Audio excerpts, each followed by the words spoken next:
부탁드리겠습니다.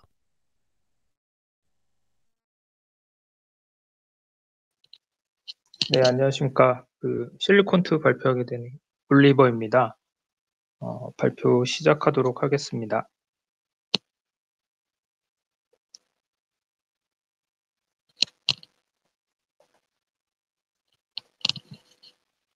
실리콘2는 K뷰티 화장품 브랜드의 글로벌 유통을 담당하는 회사로 380개가 넘는 브랜드를 지금 170개국 정도에 판매하고 있습니다. 왼쪽에 원재료 매입 쪽에 있는 그 그래프를 보시면요. 브랜드 매출 비중만 보면 이제 조선미녀, 코스알엑스, 평강률 등 해서 한 45% 정도를 차지하고 있고요. 그 외에도 많은 브랜드들이 여기에 차지하고 있다는 것을 아실 수 있습니다. 개략적으로만 일단 말씀을 드리고요. 이제 이 장표의 핵심인 그 BM에 대해서 말씀드리려고 합니다. 중간 부분에 보시면 BM은 크게 세 가지로 구분할 수 있는데요. CA, PA, 풀필먼트로 구분됩니다. CA 같은 경우에는 B2B 판매라고 보시면 될 것 같고요. 매출 비중의 80% 수준입니다.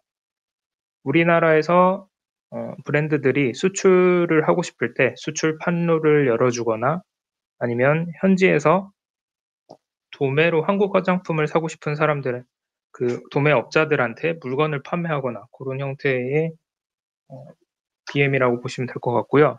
두 번째는 매출의 한 6% 정도 차지하고 있는 PA, B2C입니다. 스타일코리안닷컴이라는 그 사이트를 운영하면서 개인 고객들이 직접 이제 물건을 구매할 수 있는 그런 형태라고 보시면 될 것 같고요. 그리고 세 번째로는 풀필먼트로 한 15% 매출 비중을 차지하고 있는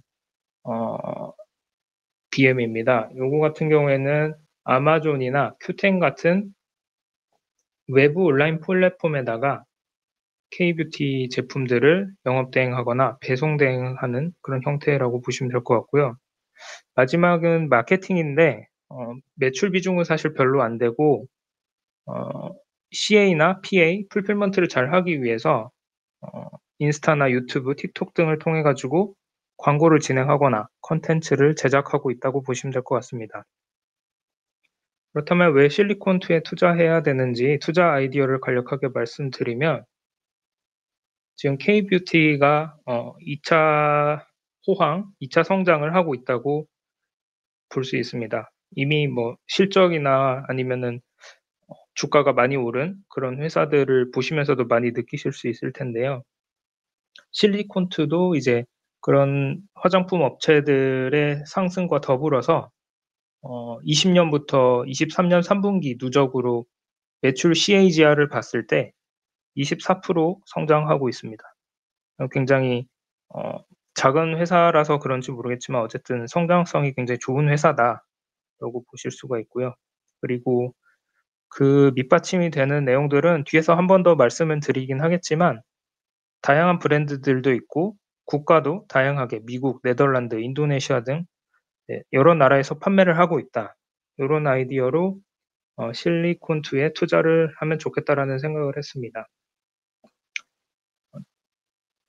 그럼 투자 아이디어를 좀 상세하게 좀 말씀드리겠습니다. 지금 현재 K뷰티가 호황이라고 말씀을 드렸는데요. 1차 호황은 12년부터 17년까지 였습니다.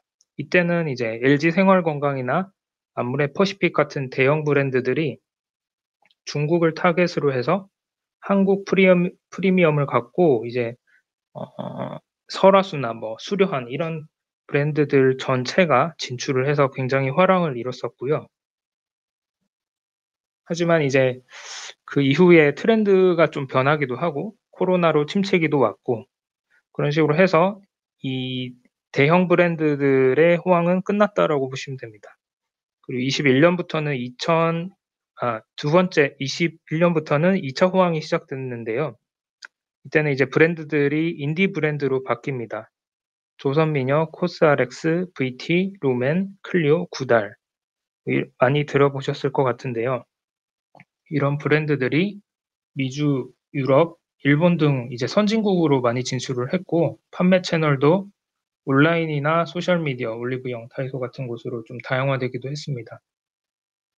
그리고 가장 크게 바뀐 점 중에 하나가 이 인디 브랜드들은 직접 제조를 할 수가 없습니다. 브랜딩이나 마케팅이 굉장히 강하다고 보시면 될 것 같고요. 그래서 인디 브랜드들이 브랜딩을 하고 ODM이라는 업체들이 제품을 제조해주고 펌텍코리아나 아니면은 연우 같은 회사들이 용기를 제조해주고 실리콘투가 마케팅을 하는 이런 통합 패키지 방식으로 각 통합 패키지 방식으로 이제 수출을 진행하고 있다, 성장을 하고 있다라고 보시면 될 것 같고요. 또 하나 다른 특징은 예전에는 이제 한 브랜드의 전체 라인, 기초나 색조 뭐 이런 거 모든 게 다 나갔다라고 잘 나갔다라고 하면 인디 브랜드들은 그만큼 많은 다양한 제품들을 생산하거나 아니면 관리할 그런 역량이 아직은 부족합니다. 그래서 우선적으로 킬러 아이템들 위주로 먼저 런칭을 하고 성공시킨 다음에 이제 그 아이템들을 확장해 나가는 그런 전략을 펼치고 있다고 보시면 될 것 같습니다. 어, 그 내용들을 좀 뒷받침하는 게 왼쪽 하단에 있는 그 주요 국가별 화장품 수출액 추이인데요. 프랑스의 수출액이 워낙 압도적이기 때문에 1위기는 하지만 한국이 한 21년도부터 해서는 굉장히 어, 다른 나라들에 비해서는 앞서 나가서 세계 2위의 화장품 수출 국가라는 걸 확인하실 수 있습니다. 중간과 오른쪽에 있는 그래프는 최근의 그 화장품 수출액 금액인데요. 뚜렷하게 막 증가한다 이런 트렌드보다는 꾸준하게 증가하고 있다라는 트렌드를 좀 보시면 좋을 것 같고 오른쪽 밑에 있는 그 24년 수출 전망 및 지역별 시장 여건이라고 해서 코트라에서 나온 뉴스에 보면은 화장품 섹터가 여전히 성장할 것이다라는 전망을 하고 있습니다. 그래서 왜 그 많은 회사들 중에 실리콘투에 투자해야 되냐라고 그 말씀을 드리냐면 사실 그 K-뷰티의 두 번째 호황의 진정한 수혜주는 개인적으로 ODM으로 생각하고 있습니다. 왜냐하면은 그 인디 브랜드 자체가 공장이 없고 ODM을 통해서 생산을 하는데 인디 브랜드 수는 굉장히 많이 증가했지만 ODM 업체는 국내에 거의 4개 정도밖에 없다라고 보시면 되거든요. 그래서 대부분이 ODM을 많이 통해서 생산할 수밖에 없는 체계이기 때문에 이 회사들이 수혜주라고 볼 수 있습니다. 근데 주가를 보거나 아니면 PER을 보면 굉장히 지금 사기에 좋은 주식은 아닌 시점입니다. 밑에서 이제 차트를 보시면 좀 그 내용들을 확인하실 수 있을 것 같고요. 그래서 조금 더 찾아보다 보면 실리콘2가 눈에 들어오게 됩니다. 그리고 실리콘2가 생각보다 굉장히 좋다라고 생각할 수 있습니다. 유통회사다 보니까 좀 편견을 갖고 가질 수밖에 없는데요. 오른쪽 하단의 표를 보시면 매출액 YOY가 50%, 30%, 26%, 100%. 그러니까 이게 사실 그냥 일반 회사라고 봐도 성장성이 굉장히 강하다라는 것을 확인하실 수도 있고요. 단순 유통회사라고 해도 OPM이 지금 14%까지 올라왔거든요. 네, 이런 측면에서 봤을 때 실리콘2가 굉장히 성장성이 있는 회사구나. 단순한 유통만 하는 회사는 아니라는 것을 한번 보실 수가 있을 것 같습니다. 그래서 좀 더 구체적으로 성장성에 대해서 보여드리려고 하는데요. 제일 왼쪽에 제일 위에 있는 표가 분기별로 20년 이후에 매출액을 그려놓은 겁니다. 보시면은 뭐 그래프에서도 확연히 이제 성장성이 보이기도 하고 앞서 말씀드린 것처럼 매출액 CAGR이 24%입니다. 계속해서 성장을 하고 있다라는 걸 아실 수 있고요.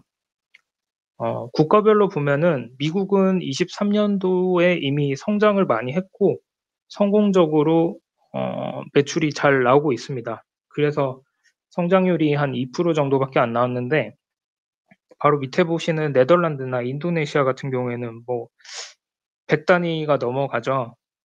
네덜란드 같은 경우에는. 그래서 굉장히 이런 시장들도 충분히 공략할 만하구나. 성장성이 나오는구나를 알 수 있고요.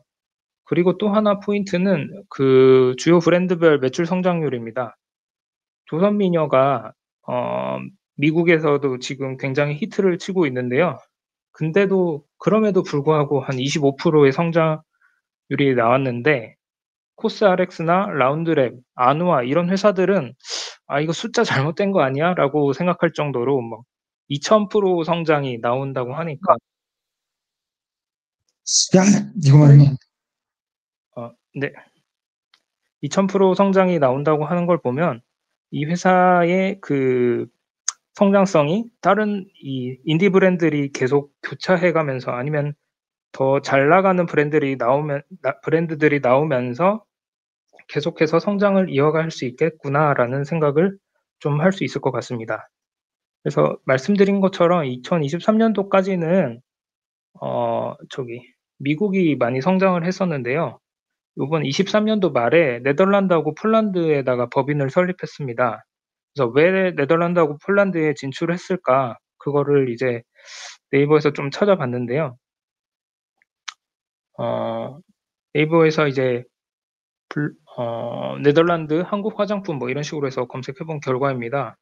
근데 그 내용들이 다 실리콘2가 잘 될 수밖에 없고 K-뷰티가 잘 될 수밖에 없는 그런 내용들로 갖춰져 있더라고요. 첫 번째가 이제 석회가 많은 유럽물입니다. 뭐 유럽에 가 보신 분들은 아시겠지만 어 한번 이렇게 수돗물 같은 걸 해 봐도 우리나라 물이랑 다르고 물갈이도 많이 할 수밖에 없거든요. 그게 이제 피부나 머리카락 같은 데서도 다 영향을 미치기 때문에 네, 화장품이 굉장히 중요하다.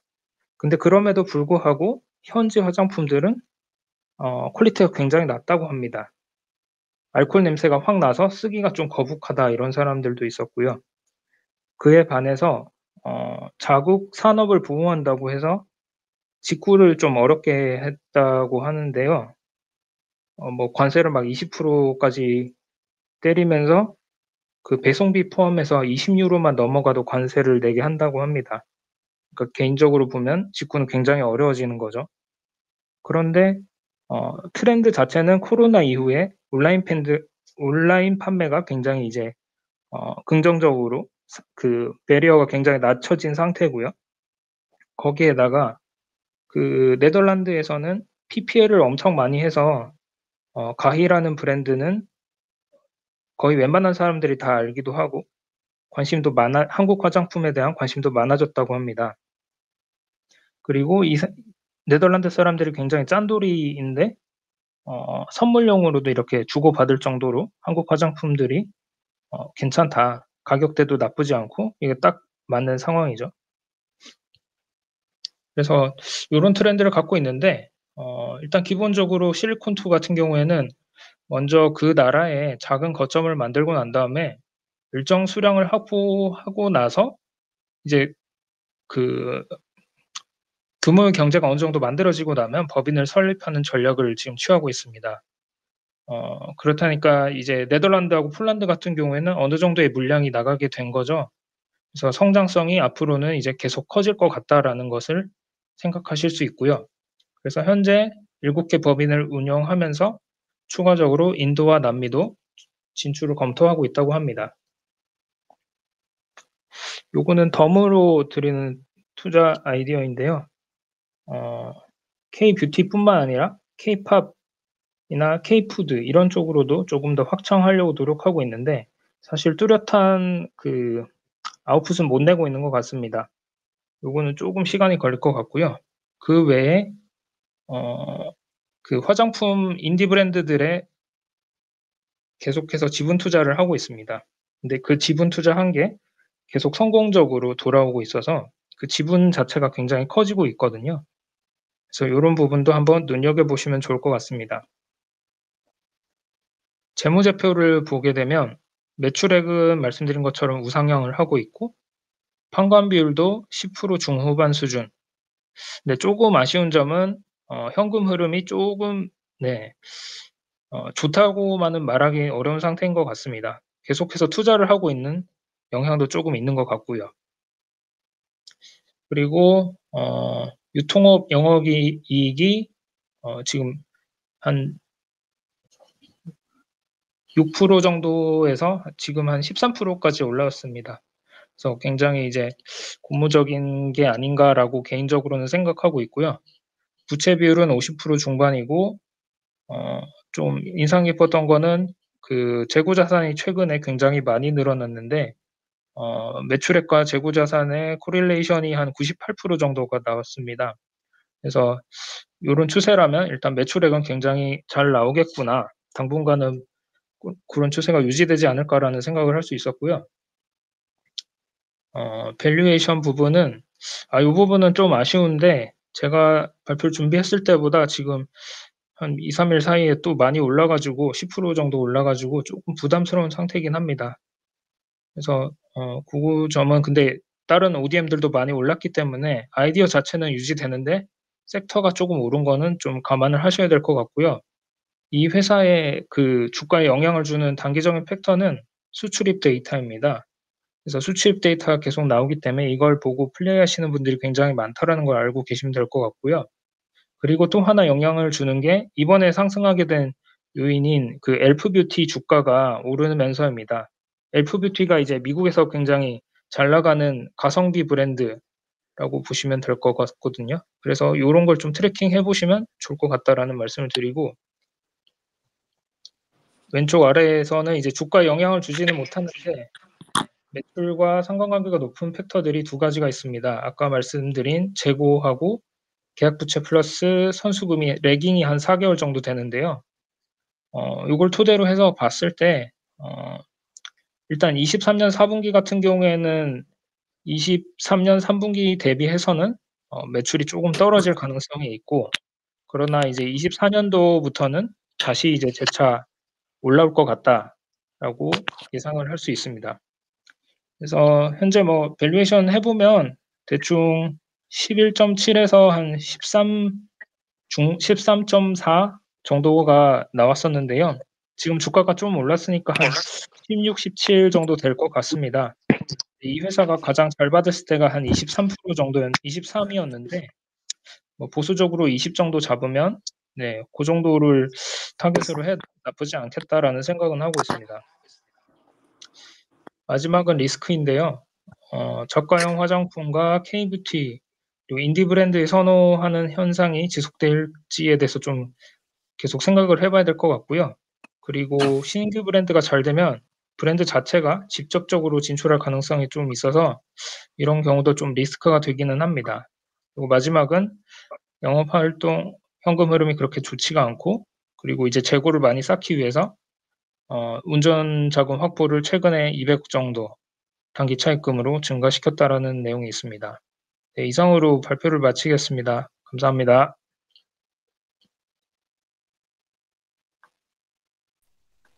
네, 발표 잘 듣습니다. 다음은 나스미디어 발표 부탁드립니다.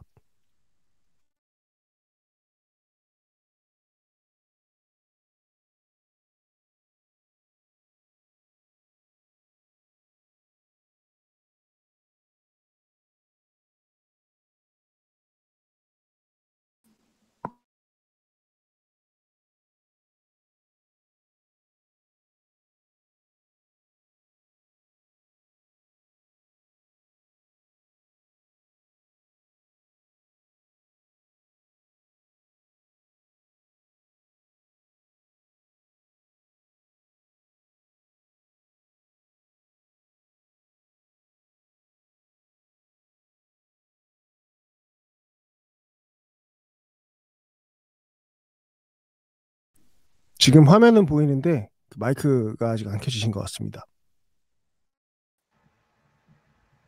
네, 나스미디어 발표 시작하겠습니다. 나스미디어는 이제 광고하고 매체를 연결하는 회사로서 광고 관련 회사라고 보시면 되고요. 이제 광고의 전방 산업을 들여다보면 광고 시장은 꾸준히 성장 중에 있습니다. 그래서 아무래도 이제 시간이 갈수록 제품은 다양해지고 이제 유행 주기가 점점 짧아지는 걸 봤을 때 광고 시장은 앞으로도 계속 좋아질 거라고 생각이 들고요. 그래서 이제 매체 유형별 광고비 추이를 봐도 17년 이래 역성장 없이 계속 꾸준히 성장하는 모습을 볼 수 있습니다. 이제 광고 시장이 계속 좋을까라고 봤을 때는 아무래도 광고는 경기와 밀접한 관계가 있기 때문에 경기도 같이 봐야 되는 그러한 시장이고요. 그래서 광고 성장률하고 GDP 성장률 추이를 봤을 때에도 GDP 성장률이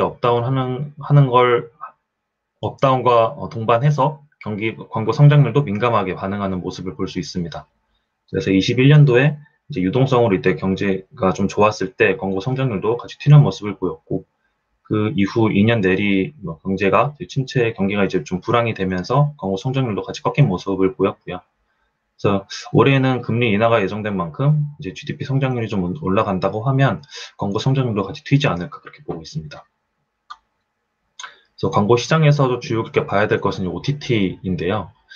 아무래도 OTT 같은 경우는 현재 전통 방송이나 홈 비디오 시장은 좀 정체된 반면에 OTT 시장은 계속 커가는 걸 볼 수 있습니다. 그래서 OTT하고 광고가 무슨 상관이라고 볼 수 있겠지만, 현재 이제 OTT 글로벌 1위 기업인 넷플릭스를 선두로 이제 광고 도입의 진심인 모습들을 보여주고 있습니다. 아무래도 이제 OTT 기업들이 고객을 어느 정도 락인 시켜뒀다고 생각을 하니까 광고로 돈을 벌려는 게 아닌가 이렇게 생각이 들고요. 그래서 주요 OTT 업체들의 동향을 보면 이제 뭐 넷플릭스나 디즈니 같이 이제 글로벌 OTT 업체들이 CEC쇼에 나와서 이제 광고라는 키워드를 들고 나왔습니다. 그래서 한 예로 보면 디즈니 플러스 같은 경우에는 기존에 자기네들이 갖고 있던 이 플랫폼 서비스에 쇼핑하고 게임도 집어넣겠다. 근데 거기에 이제 광고주가 참여할 수 있는 그러한 프로그램을 만들겠다라고 이제 발표를 했고요. 그래서 하나씩 동향을 살펴보면 넷플릭스 같은 경우도 얘네는 원래 기존에 광고 요금제를 도입하고 있는 업체인데 작년 12월에 이제 요금제를 변경을 했습니다. 그래서 광고 요금제 상위 라인인 베이직 라인을 삭제를 했고, 그럼으로써 이제 광고 요금제와 그 상위 라인의 그 허들을 더 높여서 신규 유입자들에게 광고 요금제를 더 들 수 있게끔 그런 식으로 지금 방향을 만들었고요. 그리고 11월에는 이제 계정 공유 제한을 실시하면서 아무래도 광고 시장을 더 키우겠다는 그런 좀 속내를 내비친 것 같습니다.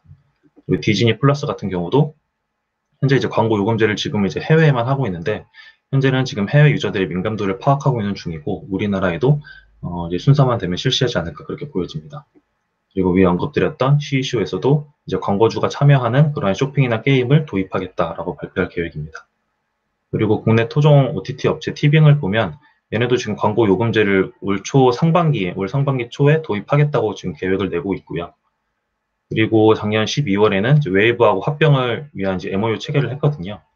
그러면서 이게 내가 합병이 되고 광고 요금제를 도입한다고 하면 현재 이제 2, 3위인 국내 업체가 넷플릭스 다음으로 거의 뭐 준하는 수준의 또 하나 이제 신규 고객사가 동사한테 만들어지지 않을까 그렇게 보고 있습니다.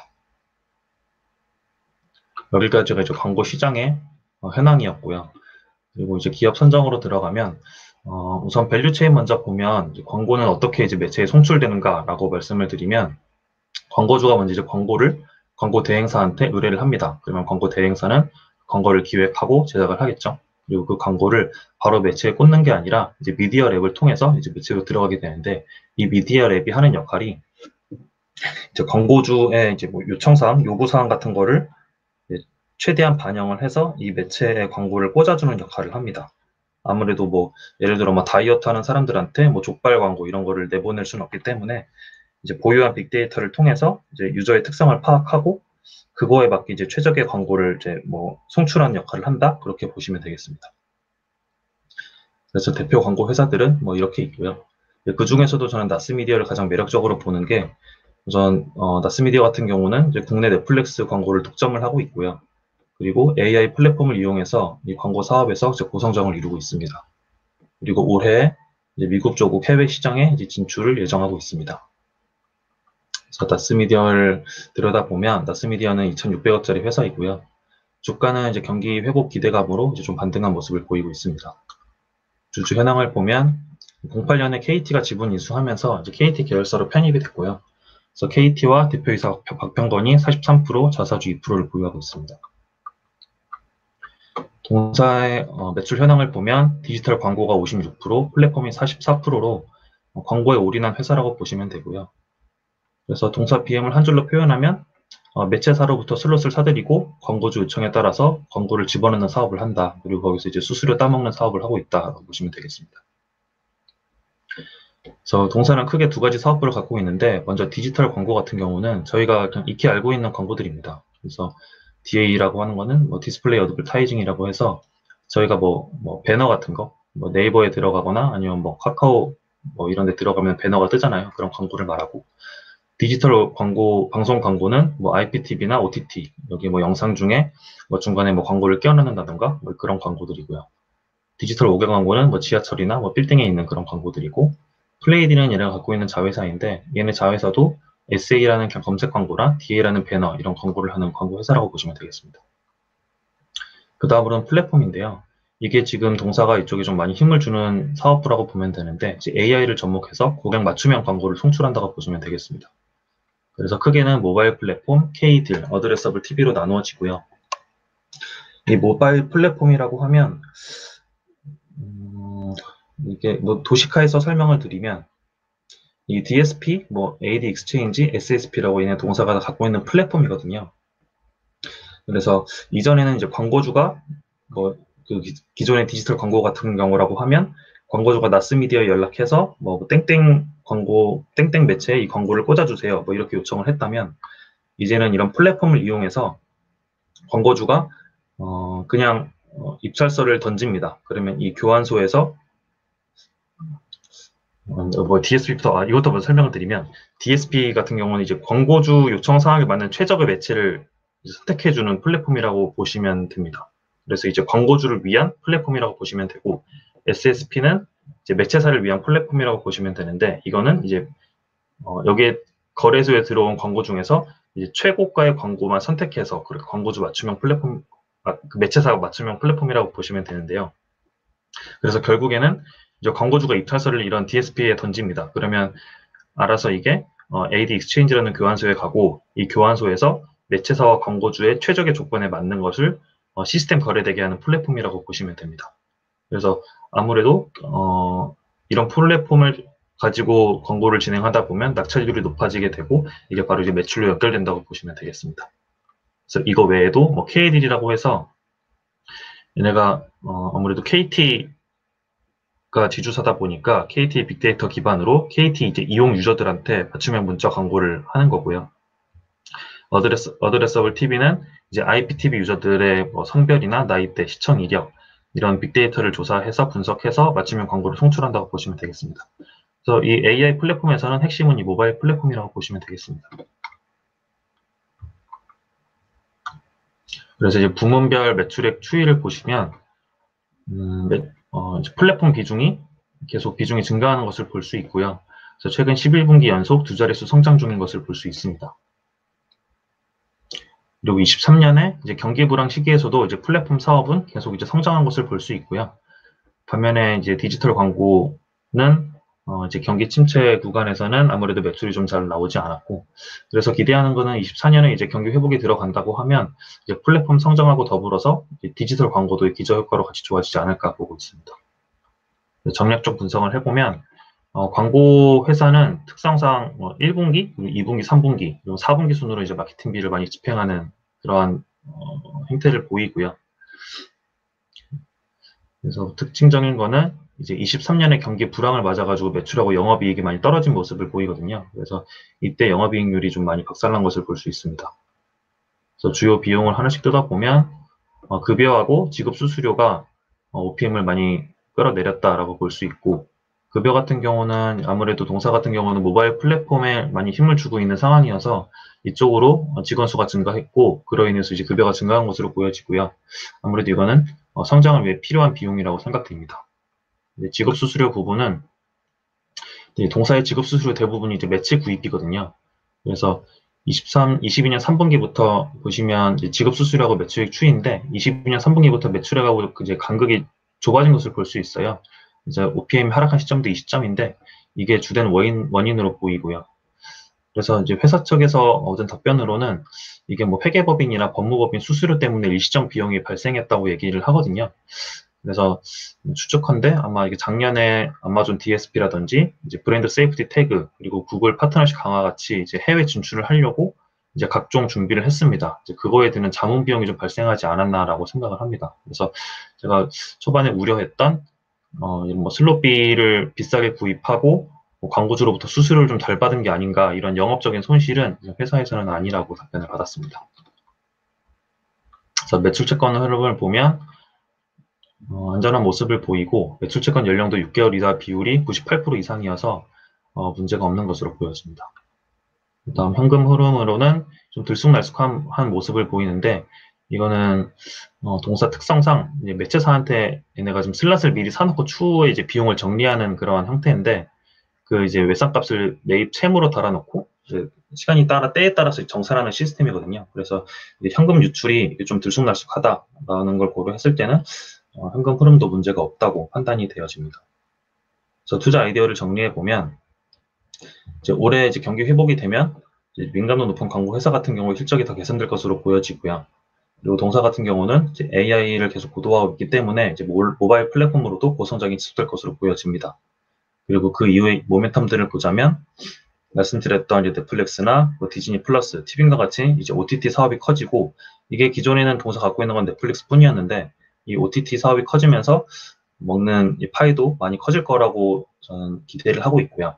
그리고 그 외에도 이제 저희가 기존에 보고 있던 TV 광고 같은 경우도 이제 다 이제 OTT로 이동하고 있는 추세입니다. 그래서 SBS나 MBC, KBS 같은 이제 대표 채널사들이 보통 얘네는 이제 자체 광고사하고 대행사를 보유하고 있어요. 그래서 얘네 미디어랩 같은 회사들이 여기에 진입을 못하는 그런 장벽이 있었는데, 현재 유저들이 이제 많이 이런 뭐 실시간 방송 같은 건 안 보고 다 이제 OTT로 이동하는 추세이기 때문에 이쪽으로도 이제 광고 시장이 커지면서 좀 더 이제 먹을 파이가 커질 거라고 보고 있습니다.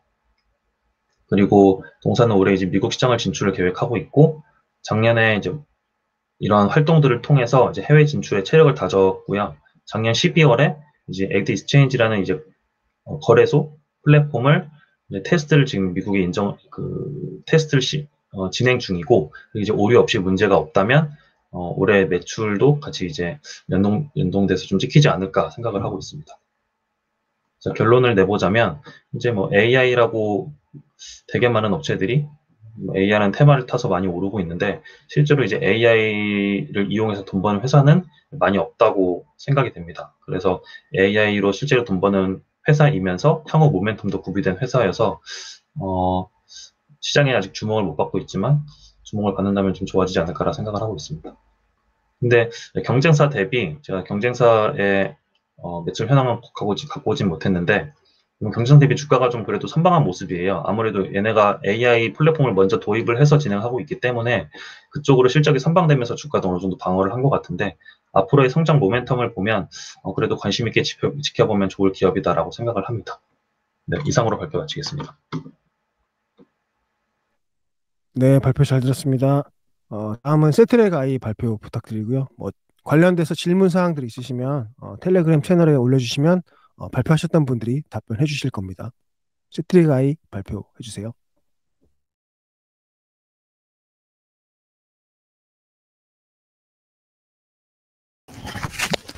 네, 안녕하세요. 발표 진행하겠습니다.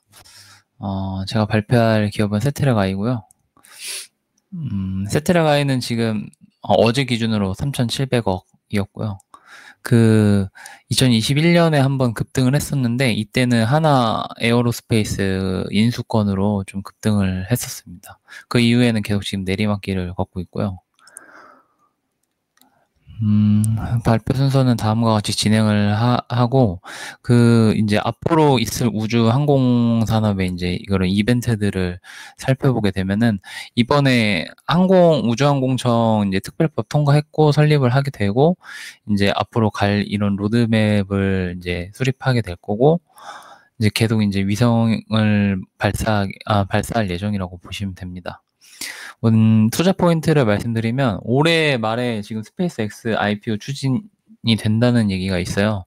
그 스페이스X가 이익이 흑자로 좀 돌아선다는 얘기가 있더라고요. 그래서 IPO를 추진할 거다. 그래서 좀 주목을 받을 거라고 생각을 하고 있고요. 우주항공청 설립이 이제 발표가 났으니까 제로 소진이라고 생각할 수도 있지만, 우리 우주 관련된 기업들이 성장할 수 있을 거라고 생각하거든요. 그게 이제 단적인 예로 그 스페이스 X가 2002년에 설립이 됐는데 이때 이제 나사의 프로젝트를 되게 많이 참여를 했고 그때 기술력을 쌓았대요. 뭐 이제 2006년, 2007년, 2008년 때 로켓 발사를 계속 실패하면서 이제 파업 이런 위기까지 왔었는데 그때 나사의 다른 사업들을 수주하면서 그때 회생하게 되었고 지금의 이제 로켓들을 상업화하게 된 계기라고 하더라고요. 그래서 지금 우리나라도 이제 우주항공청이 설립이 되면은 이런 나사와 같이 계속 지속적인 수주를 받을 수 있는 기업들이 많이 생길 거라고 생각을 해서 지금 이제 비슷한 시기라고 보고 있고 올해 이제 달 탐사를 위해서 아르테미스를 발사할 거고 스페이스 X 스타쉽도 발사할 예정입니다. 지금 그리고 미국에 있는 그 다르파에서 과학 우주 기술 분야 지출이 굉장히 많이 이제 증가를 했는데, 물론 그 금액은 그렇게 다른 것보다 크진 않지만 증가폭은 가장 크거든요.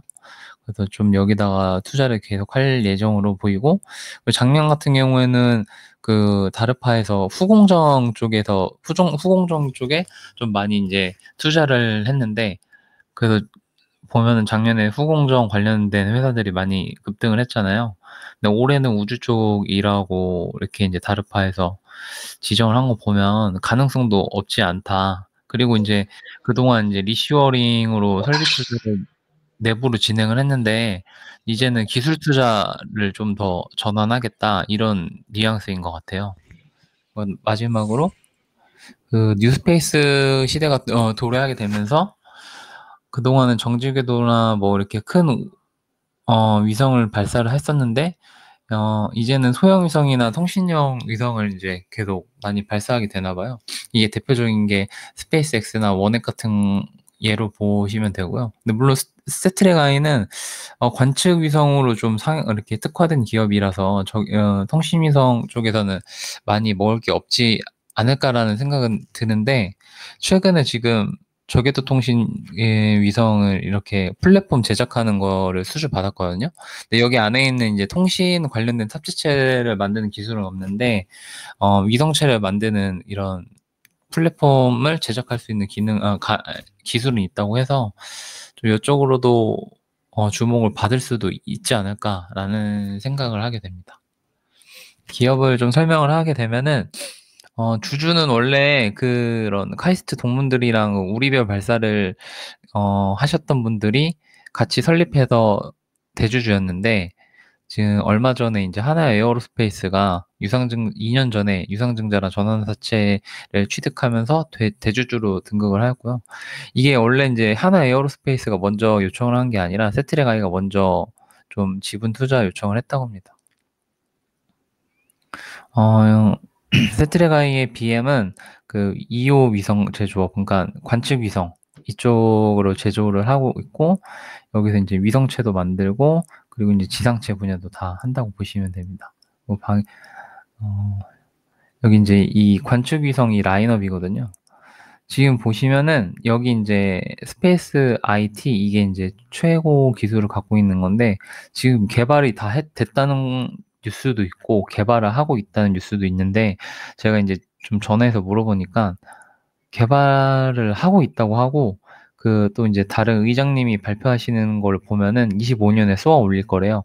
제 생각에는 어느 정도 개발이 다 되어가는 느낌이라고 지금 보고 있거든요. 그래서 어쨌든 이걸 하고 있고, 그리고 이 지상체 관련된 이제 위성이나 이런 위성으로부터 이제 취득된 정보를 뭐 수신 처리하기 위해서 지상체 장비나 뭐 소프트웨어 공급을 이제 하는 사업으로 갖고 있고, 지금 이 방위 산업 분야도 갖고 있는데, 이런 이제 위성, 그 군사 목적으로 쏜 위성을,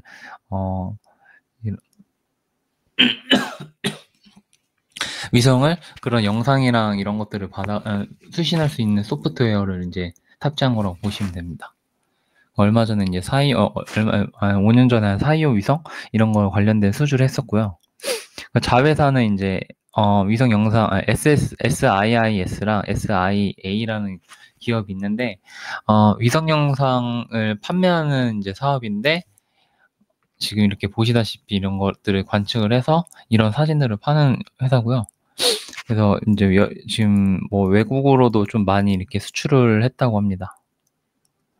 그리고 이제 두 번째 자회사는 SIA는 이런 AI 기술을 이용해서 뭐 데이터를 이제 가공해가지고 뭐 이제 솔루션을 제공하거나 플랫폼을 제공한다 이렇게 알려져 있습니다. 이제 여태까지 이제 개발한 것들인데 원래 하나 더 있는데 너무 사진이 커서 제가 지금 잘랐고요. 이렇게 되게 많은 위성들을 지금 이렇게 만들어서 제작해서 판매했는데 보시면은 이제 425 사업에 있는 그 지상체를 공급한 게 2024년이라고 돼 있는데 이제 보시면은 수주는 지금 이렇게 19년에 진행했거든요. 5년 뒤에 이제 수주를 받고 5년 뒤에 물건이 나간다고 보시면 돼요. 그래서 제가 봤을 때는 지금 뭐 이제 우주를 뭐 28년, 29년 더 늦게까지 이제 뭐 쏜다. 되게 아직 멀었다. 개화가 되려면 멀었다라고 보는데 지금 28년, 30년 기준으로 5년 전으로 보면은 5년을 빼면은 지금 거의 지금 시기라고 보거든요. 얼마 전에 나왔던 수주들을 대부분 보면은 다 28년에 이제 다 공급될 애들이에요. 그래서 이걸 보면은 아직 이제 먼 이야기 같지만 우주 산업에 종속하고 있는 이런 회사들은 아직 멀지 않았다. 이제 시작이다라는 느낌을 저는 많이 받았고요. 정량적 분석으로 넘어가게 되면은 전체적으로 이렇게 매출은 올라가는 추세인데 지금 이제 영업이익이 좀 뭐 매출이익도 안 좋고 지금 6개 분기 이상 적자가 계속 나오고 있습니다. 매출의 대부분은 위성사업 쪽이라고 보시면 되고 본사 부분과 위성사업 부분을 보면은 대부분 거의 흑자를 내는 구조거든요. 그리고 여기서 이제 수출 위주의 이런 기업이 수출을 많이 했는데 하나가 이제 좀 잡기 시작하면서 좀 수출이 많이 줄고 내수가 많이 늘었다. 저는 이렇게 보고 있거든요. 그래서 IR 담당자분께 여쭤봤는데 꼭 그런 건 아니라고 하시고 그냥 국내 수주를 좀 많이 이렇게 성공을 한 거다. 대신 해외가 좀 잘 안 됐다. 이렇게 말씀을 하시더라고요. 어쨌든 뭐 제가 봤을 때는 정부기관에 있는 그런 내수가 많다는 게 그렇게 나쁜 거는 아닌 것 같아요. 어쨌든 계속 지속적으로 진행할 프로젝트들이 꾸준하게 있기 때문에 매출을 안정적으로 확보할 수 있다. 이렇게 보는 것도 나쁘진 않다라는 생각이고요. 자회사를 보면은 지금 4개 분기 연속 지금 매출이 줄어들고 있고 이익도 계속 줄어들고 있어요. 그래서 결국 마이너스까지 일어났고 이 SIA 영상 분석하는 그 기업은 다 내수로만 한다고 하더라고요. 근데 이게 지금은 내수만 있는데 그러니까 작년 23년에 수출이 좀 진행됐대요. 그래 레퍼런스 숫자는 크진 않은데 레퍼런스가 찍혀가지고 앞으로 좀 증가할 거라고 얘기는 하고 있고요. 그리고 이제 SIA는 거의 적자가 진짜 계속 일어나고 있는 회사인데 이 이유가 인원을 계속 충원하고 있대요. 아무래도 AI를 활용해서 데이터를 가공해야 되니까 좀 사람이 많이 필요한가 봐요. 그래서 계속 지속적으로 사람을 뽑고 있다. 이렇게 지금 알려져 있습니다. 그래서 이 두 개의 자회사들 때문에 전체 지금 실적이 안 좋다. 이렇게 보시면 됩니다. 그 원재료랑 그 외주 가공비가 이제 많이 명시가 돼 있는데 원재료 매입액보다는 외주 가공비가 더 많이 들어가고요. 그래서 이제 저는 이게 다 이 회사가 외주로 부품을 조달받는 게 되게 많다라는 걸 알게 됐는데 그래서 얼마 전에도 그 신규 시설 투자를 했고 완공이 됐는데 이게 이제 외주 가공비를 줄이려고 하는 것인지 확인해 보니까 그게 아니라 지금 계속 수주가 늘어나서 계속 제품 캐파를 늘리기 위해서 한 거라고 하고 아마 외주 가공은 계속 지속적으로 될 거다 이렇게 얘기를 하시더라고요. 그래서 저는 이제 이 신규 시설이 투자가 돼서 캐파가 늘어나게 되면 인건비가 많이 늘어나지 않겠냐라고 했는데 이게 엔지니어들이 다 직접 수작업을 하기 때문에 생산직들이 필요 없어서 인건비 걱정은 이렇게 많이 오르지 않을 거라고 오르지 않을 거라고 얘기를 해주셨습니다. 그래서 이제 이런 원재료랑 매출액의 상관관계, 외주광공비 상관관계를 봤는데 외주광공비에 크게 영향을 받는 것을 확인할 수 있었고요. 수주는 지속적으로 이제 계단식으로 좀 증가하는 걸로 보이고 있습니다. 그래서 이번 4분기에 수주를 거의 1,500원 정도 받았기 때문에 아마 이 수주 잔고가 좀 다시 계단식으로 더 급등하지 않을까 지금 생각하고 있고요.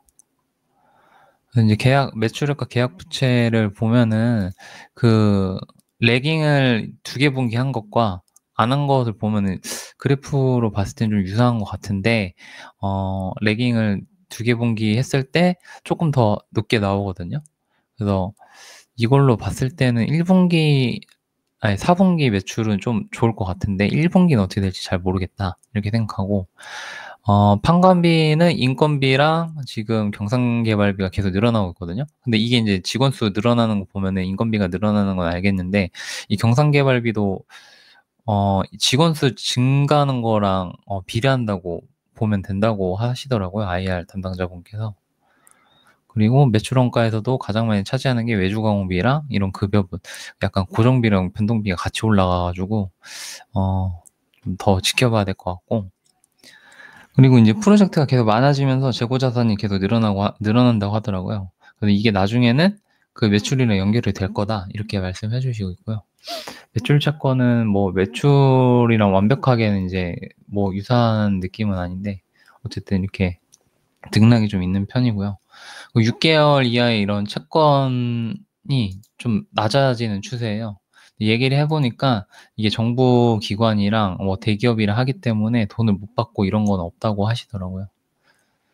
그리고 현금 흐름은 지금 좀 안 좋은 상태입니다. 그래서 이 회사의 리스크를 보면은 자회사가 계속 적자가 되고 있는 거고, 그리고 해외 수주 감소를 저는 찍었는데 이게 해외 수주가 더 좋은 거는 내수 같은 경우는 영업이익이 한 자릿수고 해외로 만약에 이제 수주를 받으면은 이익이 한 10% 정도대가 나올 수 있대요. 그렇기 때문에 조금 안 좋은 것 같고, 그러니까 결론적으로 말씀을 드리면 우주 섹터의 이벤트들은 저는 많다고 생각을 합니다. 근데 이제 밸류 상으로는 PBR로 따졌을 때 이제 바닥에서 이제 고개를 들고 있는 단계다 이렇게 보고 있지만 PER 측면에서는 이익이 계속 마이너스가 나기 때문에 산정이 불가능한데 이거를 제가 싸다 비싸다 뭐 말하기는 좀 어려운 것 같고, 그래서 지금 이 세트랙 아이는 기업에 대한 이해도도 중요하지만 제가 봤을 때는 우주를 발사하는 그런 일정들 있잖아요. 그걸 확실하게 확인하고 세트랙 아이가 거기에 수주를 받을 수 있는지 이런 거를 체크하는 게 굉장히 중요하다고 생각을 하고 있고요. 그리고 지금은 하나 쪽에 이제 자회사 쪽으로 하나에 종속된 이제 회사로서 하나 에어로스페이스, 하나 시스템과 같이 이제 협업을 하면은 좀 수출하는데도 좀 유리할 수 있지 않을까 이런 생각을 하고 있거든요. 그래서 이런 것들을 좀 지속적으로 트래킹을 해서 매수를 해야 되지 않을까. 지금 당장 하자 이런 얘기는 아니고요. 네, 이상입니다. 네, 발표 잘 들었습니다. 질문사항 있으시면 발표 채널로 남겨주시고요. 다음 순서는 컨택 발표 부탁드리겠습니다.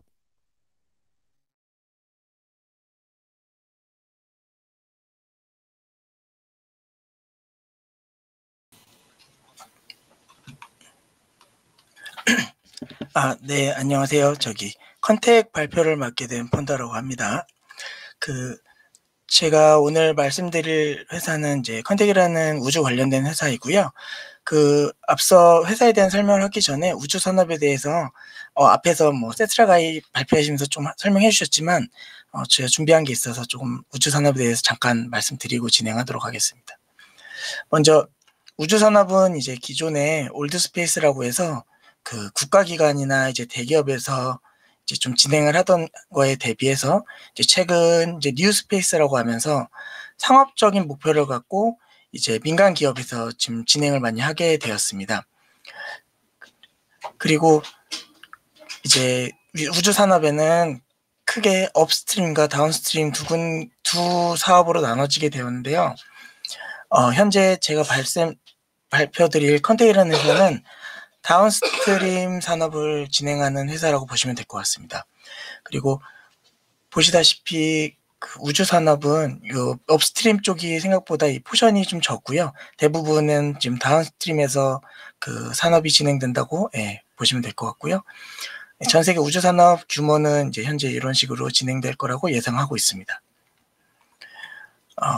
보시다시피 이제 인공위성의 종류에는 크게 세 가지로 나눠지게 되는데요. 저궤도와 중궤도 그리고 정지궤도로 나눠지는데 이제 최근 이제 많이들 보시게 되는 이제 상업용 그 우주 산업은 대부분 이제 저궤도를 진행하게 될 것 같습니다. 그리고 이제 주요 위생 업체들인데요. 이제 스페이스X나 이제 원웹 그리고 이제 텔레셋 같은 이제 회사들이 지금 많이들 사업을 진행하고 있고, 이제 스페이스X 같은 경우는 현재 이제 5,000여 개의 스타링크 위성을 이제 그 우주로 쏘게 되고, 올해부는 이제 한국에서도 이제 서비스를 시작할 예정이라고 합니다. 네, 그럼 지금부터 이제 컨택에 대한 발표를 좀 시작해 보도록 하겠습니다. 이제 컨택은 이제 크게 네 가지의 비즈니스 모델을 갖고 있는데요. 지상국 시스템 엔지니어링 솔루션, 그리고 GSaaS 네트워크 솔루션, 그리고 위상 영상 생성을 위한 데이터 처리 솔루션, 마지막으로 밸류 에디드 위성 영상 활용 솔루션을 영위하고 있습니다. 그 중에서 현재 기준으로는 이제 가장 큰 매출을 차지하고 있는 사업은 이 지상국 시스템 엔지니어링 솔루션입니다. 네, 먼저 첫 번째로 이제 지상국 시스템 엔지니어링 솔루션에 대해서 말씀드리겠습니다. 이 솔루션 같은 경우에는 이제 고객사에서 지상국 구축 요청이 들어오면은 이제 현재 컨택에서는 이제 턴키 형식으로 해서 그 시스템 분석, 설계 및 기반 시설 구축을 해주고, 그 시스템 구축 및 시험 후에 유지 보수까지 진행하고 있는 이런 순서로 사업을 영위하고 있습니다. 이 사진을 보시면은 이런 게 이제 그 안테나부터 해서 이런 건설 기지까지 해서 이렇게 지상 기지국으로 보실 수가 있겠고요. 지금 현재 전 세계적으로 이 지상국 시스템 엔지니어링 솔루션에서 주요 경쟁사 같은 경우는 이제 비아셋이라는 미국에 있는 회사와 이 샤프란이라는 프랑스에 있는 회사가 있습니다. 이 두 회사의 매출 추이를 보시더라도 이제 이 지상국 시스템 엔지니어링 사업이 현재 지금 우상향하고 있다는 것을 대략적으로 보실 수 있겠습니다. 현재 컨택 같은 경우에는 이제 항공우주연구원 그 주요 거점 지상국 구축 사업도 완료를 했고요. 현재 지금 누리호 발사 참여도 진행을 했었습니다. 두 번째 사업으로는 그 GSaaS 네트워크 솔루션이라고 하는데요. 이 솔루션 같은 경우에는 이제 위성만 있고 그 지상국이 필요한 이제 고객이 요청이 들어오면은 이 고객사의 위성과 이 컨택의 안테나와 교신을 예약해갖고 이 위성 데이터 수신 분석 및 저장하여 이제 고객사에 전송해주는 사업이라고 보시면 될 것 같습니다. 근데 이 솔루션을 진행할 시에는 그 컨택이 직접 개발한 통합 감시 제어 시스템을 통해 갖고 컨택의 지상국을 이용하여 데이터를 수신받는 서비스가 되겠고요. 그러다 보니까 그 위성 업체 입장에서는 이제 하드웨어만 있다 뿐이지 대부분의 이 서비스 및 데이터는 이 컨택의 이 그 에어리어 안에서 좀 진행이 된다라고 보시면 될 것 같습니다. 그리고 이 컨택의 요 GSaaS 네트워크 솔루션의 이 주요 포인트는 이제 민간 기업의 경우에 경제성 효용 문제로 지상국 구축 시 이제 많은 비용이 들게 됩니다. 그러다 보니까 이제 위성 발사 스타트업은 증가를 함으로써 이제 QA 확장은 가능한데요. 하지만 이제 대부분 지상국 구축이 힘들기 때문에 그 Q를 가지고 고객이 원하는 만큼 이제 지상국을 사용하고 결제하는 방식이기 때문에 이 꾸준한 캐시플로우가 가능하다는 게 장점입니다. 쉽게 생각하시면은 저희가 이제 자동차를 타고 고속도로를 지나가면서 이제 톨게이트를 지나면서 요금을 내는데요. 그런 방식이라고 생각하시면은 이해가 좀 편하실 것 같습니다. 그리고 현재 지금 뒤에서 말씀을 드리겠지만 이제 컨택 같은 경우에 2024년 기준으로 총 전 세계 15군데의 지상국을 설치할 예정인데요. 이렇게 전 세계에 지상국이 있다고 해서 이곳으로 다 직원을 파견하는 것이 아니라 현재 대전에 있는 본사에서 그 자체적으로 통합 원격으로 다 관리를 하고 있다 보니까 이 부분은 이제 마진율 부분에서 추후에는 이제 매우 긍정적으로 보이지 않을까 생각하고 있습니다. 네, 요게 방금 말씀드린 그 15개 이제 저궤도 지상국 구축될 예정인 곳이고요. 그 컨택은 이제 2020년 제주에 첫 자체 지상국을 구축한 이후에 3년간 8개국의 9곳의 지상국을 구축했습니다.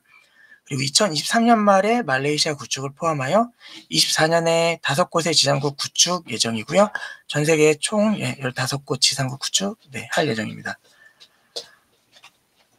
그 보시면은 이제 요게 두 곳이 이제 GSAS 네트워크 솔루션 주요 경쟁사 매출 현황이고요.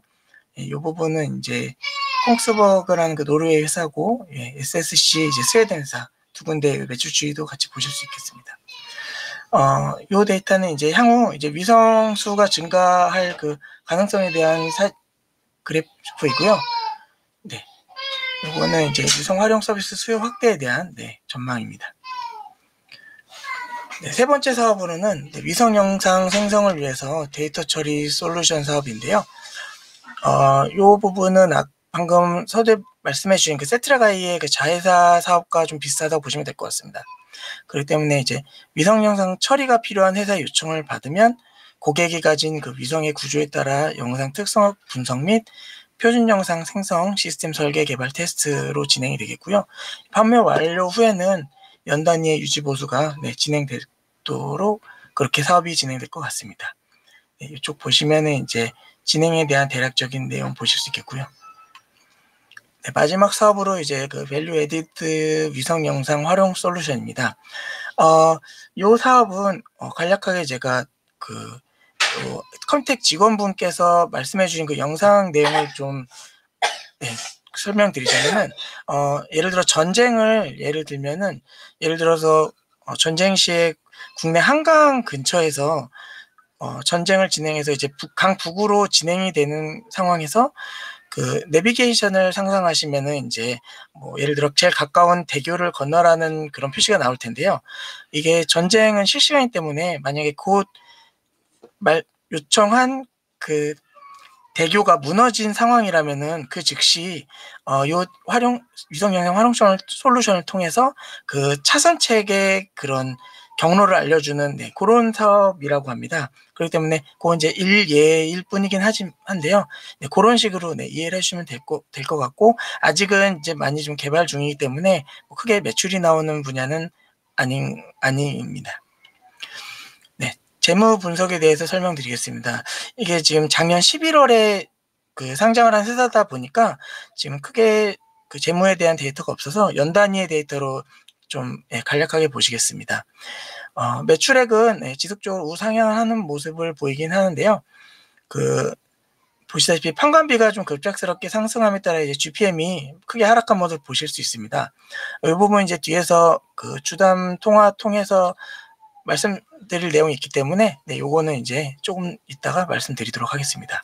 그리고 컨택도 그 아무래도 좀 이제 B2G의 비중이 크다 보니까 좀 현재 기준으로 이제 4분기에 매출이 집중되는 특성을 보이고 있고요. 이게 만약에 이제 4분기 매출에 집중되는 특성이 좀 사라지게 된다라면은 이제 그 민간 기업에서 좀 수주가 많이 들어오는 것으로 생각하실 수 있을 것 같습니다. 네.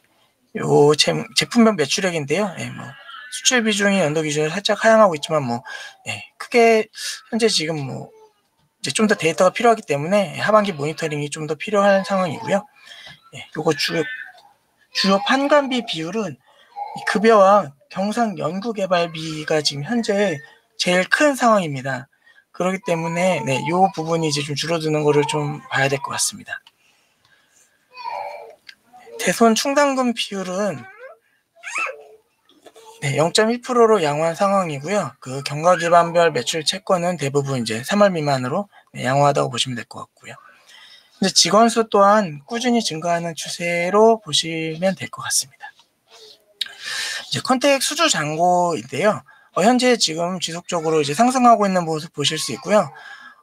이제 23년 연말부터 24년 초까지 지금 계속 적으로 지금 수주가 공시되고 있는 걸 보실 수 있는데요. 현재 기준으로는 좀 매우 긍정적이지 않나 보고 있습니다. 네, 요거는 이제 수주 잔고 예상 리스트이기 때문에 나중에 참조하시면 될 것 같습니다. 그러면 이제 오늘 제가 컨택을 선정하게 된 투자 포인트에 대해서 3가지 정도 말씀드리겠습니다. 먼저 이제 첫 번째로는 우주항공청 특별법인데요. 현재 지금 이제 5월 달에 이제 출범할 예정이고요. 뭐 미국, 중국, 러시아 등 이제 선진국에 비해서 좀 뒤처져 있는 상황인데, 이 국내에도 이제 우주항공청이 설립이 되면은 이제 국가 주도로 R&D 예산 및 지원금, 뭐 프로젝트 발주가 예상되므로 동사에는 큰 호재가 되지 않을까 생각하고 있습니다. 두 번째로 이제 초저궤도 군집 위성 사업과 스페이스 X인데요. 지금 컨택은 향후 사업으로 지금 초저궤도 군집 위성 발사 및 운영을 계획하고 있습니다. 현재 동사의 사업은 이제 대부분 이제 우주산업 내에서 다운스트림에 속했다고 말씀드렸는데요. 하지만 요 신사업을 통해서 이제 업스트림에도 진출을 할 수 있게 되고, 그렇게 된다면 이제 우주산업의 모든 밸류체인을 확보가 가능할 것 같습니다. 그렇기 때문에 계획대로만 된다면 뭐 위성 발사, 수신, 후처리 모두 사업을 영위할 수 있는 그런 회사가 될 수 있을 것 같습니다. 예로 이제 현재 컨택은 이제 오름셋이라는 요 초소형 위성을 현재 개발을 했는데요. 원래는 이제 2023년 4분기에 스페이스 X에 실려서 발사될 예정이었는데, 이게 좀 일정이 뒤로 밀렸기 때문에 올해 상반기에 지금 발사될 예정이고요. 향후 이제 이런 초소형 위성이 많이 발사를 하게 되어 밸류체인에 좀 독식을 좀 생각하고 있지 않나, 그렇게 생각하고 있습니다. 생각을 뒷받침하는 게 이제 이 컨택 IR 자료에 있는 이 내용인데요. 이렇게 보시다시피 지금 컨택은 이런 식으로 전체 우주 산업의 큰 밸류 체인을 좀 형성하고 싶어하는 생각을 갖고 있는 것 같습니다. 그리고 세 번째 포인트는 이제 민간 주도 시장 확장에 따른 수혜인데요. 전 세계 위성체 발사 수 중에 20년부터 현재 지금 상업용 위성이 지금 눈에 띄게 크게 증가하고 있는 것을 보실 수 있습니다. 앞으로 우주 시장은 이제 민간 주도의 시장이고, 뭐 스페이스X나 블루 오리진 등 뭐 대기업의 시장 진출로 인해서 이제 기술력 있는 중소기업들도 이제 위성 발사의 기회가 주어지게 되었습니다. 이렇게 중소기업들도 위성 발사를 함으로써 위성들의 양이 증가하게 되면은 이 데이터를 수신할 지상국이 당연히 필요하게 되겠고요. 아까 앞에서 말씀드린 이 동사의 GSAA 네트워크 솔루션이 그때 필요하게 될 거고, 이 부분이 이제 제 개인적인 생각으로는 이제 컨택의 지속적인 캐시플로우 및 요 사업의 확장이 지금 컨택의 미래를 좀 현재 쥐고 있지 않을까라고 생각하고 있습니다. 요 이미지에 보시다시피 요 이미지상의 요 위성들은 스타링크이긴 한데요. 요런 모양으로 이제 초소형 위성들이 이렇게 탑재가 돼서 요 팔콘 9에 탑재가 된 후에 이제 저궤도 위성 위치로 발사가 된 걸 한번 보여드리고 싶어서 한번 가져와 봤습니다. 이제 현재 컨택의 리스크인데요. 아무래도 지금 상장한 지가 얼마 안 되다 보니까 락업 해제 물량에 따른 오버행 이슈가 있습니다. 컨택은 상장 후 약 30%가 오버행으로 존재를 했는데요. 3개월 후 약 24년 2월에 약 67%까지 증가해서 1000만 주 정도가 시장에 나올 가능성이 있는 상황입니다. 뭐 이게 다 나온다라는 말씀은 아니지만 아무래도 좀 주의를 하고 있는 편이 좋지 않을까 해서 이렇게 좀 가져와 봤고요. 하지만 이제 뭐 이성희 대표 및 주요 임원들은 그런 우려 때문인지는 몰라도 뭐 1년에서 3년 자발적 보호 예소 기간을 지정은 해놨습니다. 하지만 이제 자녀 지분 대부분이 FI 쪽이기 때문에 이 부분은 지속적으로 좀 관찰을 해야 될 것 같습니다. 마지막으로 이제 IR 통화한 내용인데요. 지상국 시스템 엔지니어링 사업이 턴키로 진행되는데 뭐 전 범위를 총괄하는지 여쭤봤더니 맞다고 대답을 하시면서 뭐 건축물부터 해서 뭐 안테나 및 레이더 등 자재 조달, 그리고 마지막 소프트웨어까지 모두 동사에서 지금 진행을 하고 있다라고 합니다. 그리고 아까 재무 쪽 관련된 22년 대비 23년 판관비가 크게 상승했는데 사유 먼저 인력을 좀 공격적으로 채용하다 보니까 인건비가 크게 상승을 했고요. 그리고 이제 자체 지상국을 세우다 보니까 이 선제적 투입으로 인해서 좀 비용이 좀 크게 증가한 부분도 있다고 합니다. 그리고 추가적으로 그 민간 기업 최초로 이제 해외 컨퍼런스에 공격적으로 참여하다 보니 이 부분에서도 마케팅 비용이 좀 많이 들어갔다라고 말씀해 주셨습니다. 그리고 이제 추가 기지국은 향후에도 필요가 없는지 여쭤봤더니 현재까지 계획은 없는데, 하지만 이제 고객의 수요가 증가한다면 기지국이 뭐 당연히 추가할 수 있다라고 하는데, 하지만 이제 지금까지 기지국의 주요 포인트는 이제 부지 선정이었는데, 하지만 이제 추가적으로 배치를 한다면은 이제 새로운 부지가 필요한 것이 아니고 현재 지정된 15개의 부지 사이트 옆에 추가로 기지국만 설치를 하면 된다라고 합니다. 그렇기 때문에 기지국은 만약에 자재만 보유하고 있다면 완공까지 물리적으로 뭐 2주의 시간만 있으면 된다고 합니다. 하지만 이제 자재 조달이 힘든 부분이기 때문에 이 부분은 뭐 염두에 두셔야 될 것 같습니다.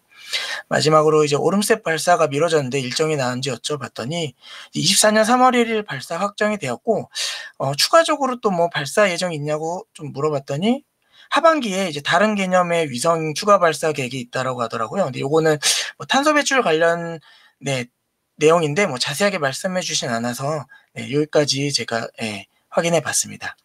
그럼 이상으로 컨택에 대한 발표 마치도록 하겠고요. 질문사항 있으시면은 글 남겨주시면 감사하겠습니다. 네, 발표 잘 들었습니다. 다음은 휴온스 발표 부탁드리겠습니다.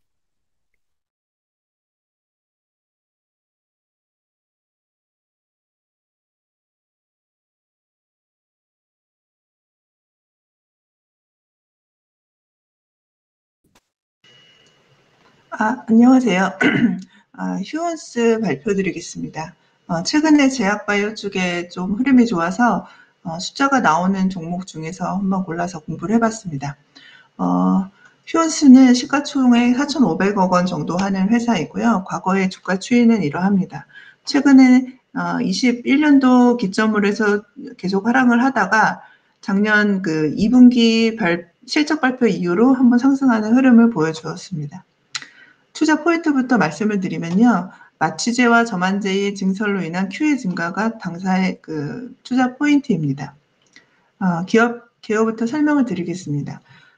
휴온스는 휴온스 글로벌이라는 그 지주회사의 제약 부분을 담당을 하고 있고요. 휴온스 코리언스라는 공기식 회사를 하나 두고 있습니다. 5% 이상 되는 주요 주주 현황을 보면 휴온스 글로벌이 이제 44% 정도를 차지하고 있고, 외국계 매니지먼트 피델리티 매니지먼트가 10% 정도, 5% 이상 주주가 있습니다. 동사는 그 주사제와 점안제를 핵심 코어로 해서 전문 의약품이나 뭐 의료기기 건기식 그리고 오픈 이노베이션을 통한 R&D를 통해서 지속적으로 성장을 하고 있는 모습을 보이고 있고요. 주요 연역에서 보시면 미국 FDA의 승인을 받은 몇 가지 이제 제품이 보이고요. 리도카인이나 부피바카인 등의 제품이고, 이 부분은 이제 마취제에 해당하는, 마취 주사제에 해당하는 부분이고요. 아래에서 설명을 드리겠습니다.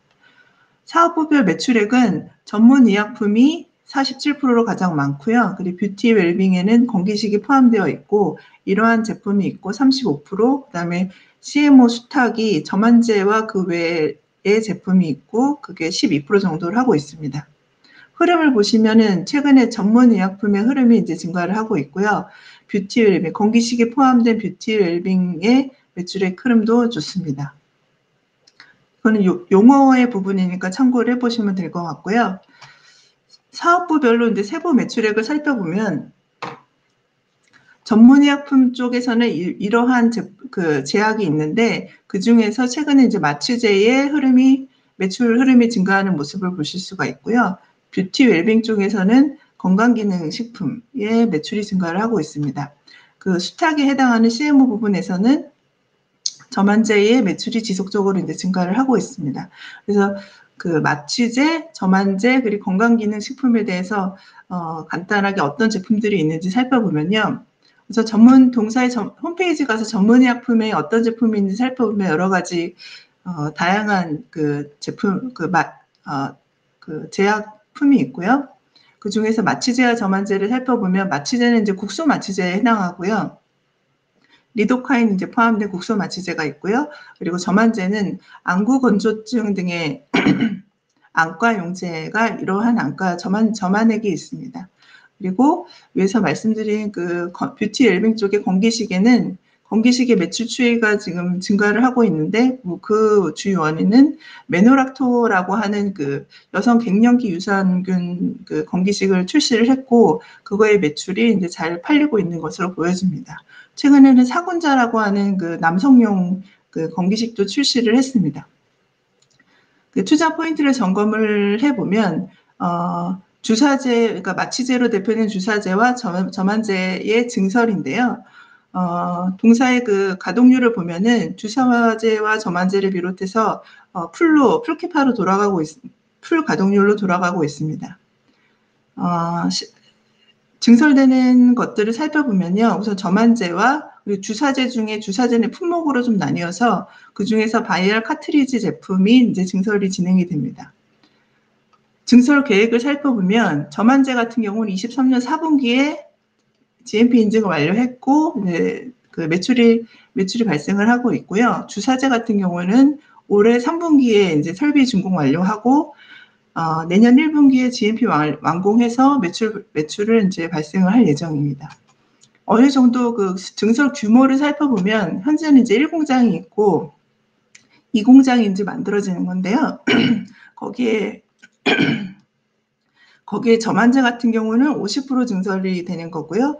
주사제들은 이제 바이알 같은 경우는 200%, 카트리지 같은 경우는 50%의 증설이 이루어지는 겁니다. 그래서 어느 정도의 증설 효과가 나는 건지 22년 생산 기준으로 대략적으로 금액을 곱해보면 증설 효과로 한 1,000억 정도 캐파 증설이 일어나는 것을 확인하실 수가 있습니다. 그러면은 지금 저만제 같은 경우는 증설이 완료돼서 4분기부터 매출이 발생할 건데 주사제 같은 경우에는 조금 남아 있거든요. 그래서 그 부분을 어떻게 해소할지 회사에서의 그 답변은 주사제 같은 경우는 이제 일부 타 제조소로 이제 이관을 해서 진행을 하거나 혹은 지금 나가고 있는 수출 품목에 대해서 단일 사이즈를 증정을 해서 대응을 하겠다라는 내용입니다. 예를 들면은 지금 1% 리도카인의 마취제에 대해서 이제 매출이 나가고 있는데 작년에 2% 리도카인에 대해서도 FDA 승인을 받았거든요. 그래서 이렇게 증정을 하거나 혹은 부피바카인이라는 이것도 마취제인데 제조를 70%를 70리터를 300리터로 승인을 완료했기 때문에 이렇게 증량을 해서 대응을 하겠다는 내용입니다. 추가적으로 캐나다에도 1% 리도카인 마취제를 승인을 받았고 출하를 시작을 했습니다.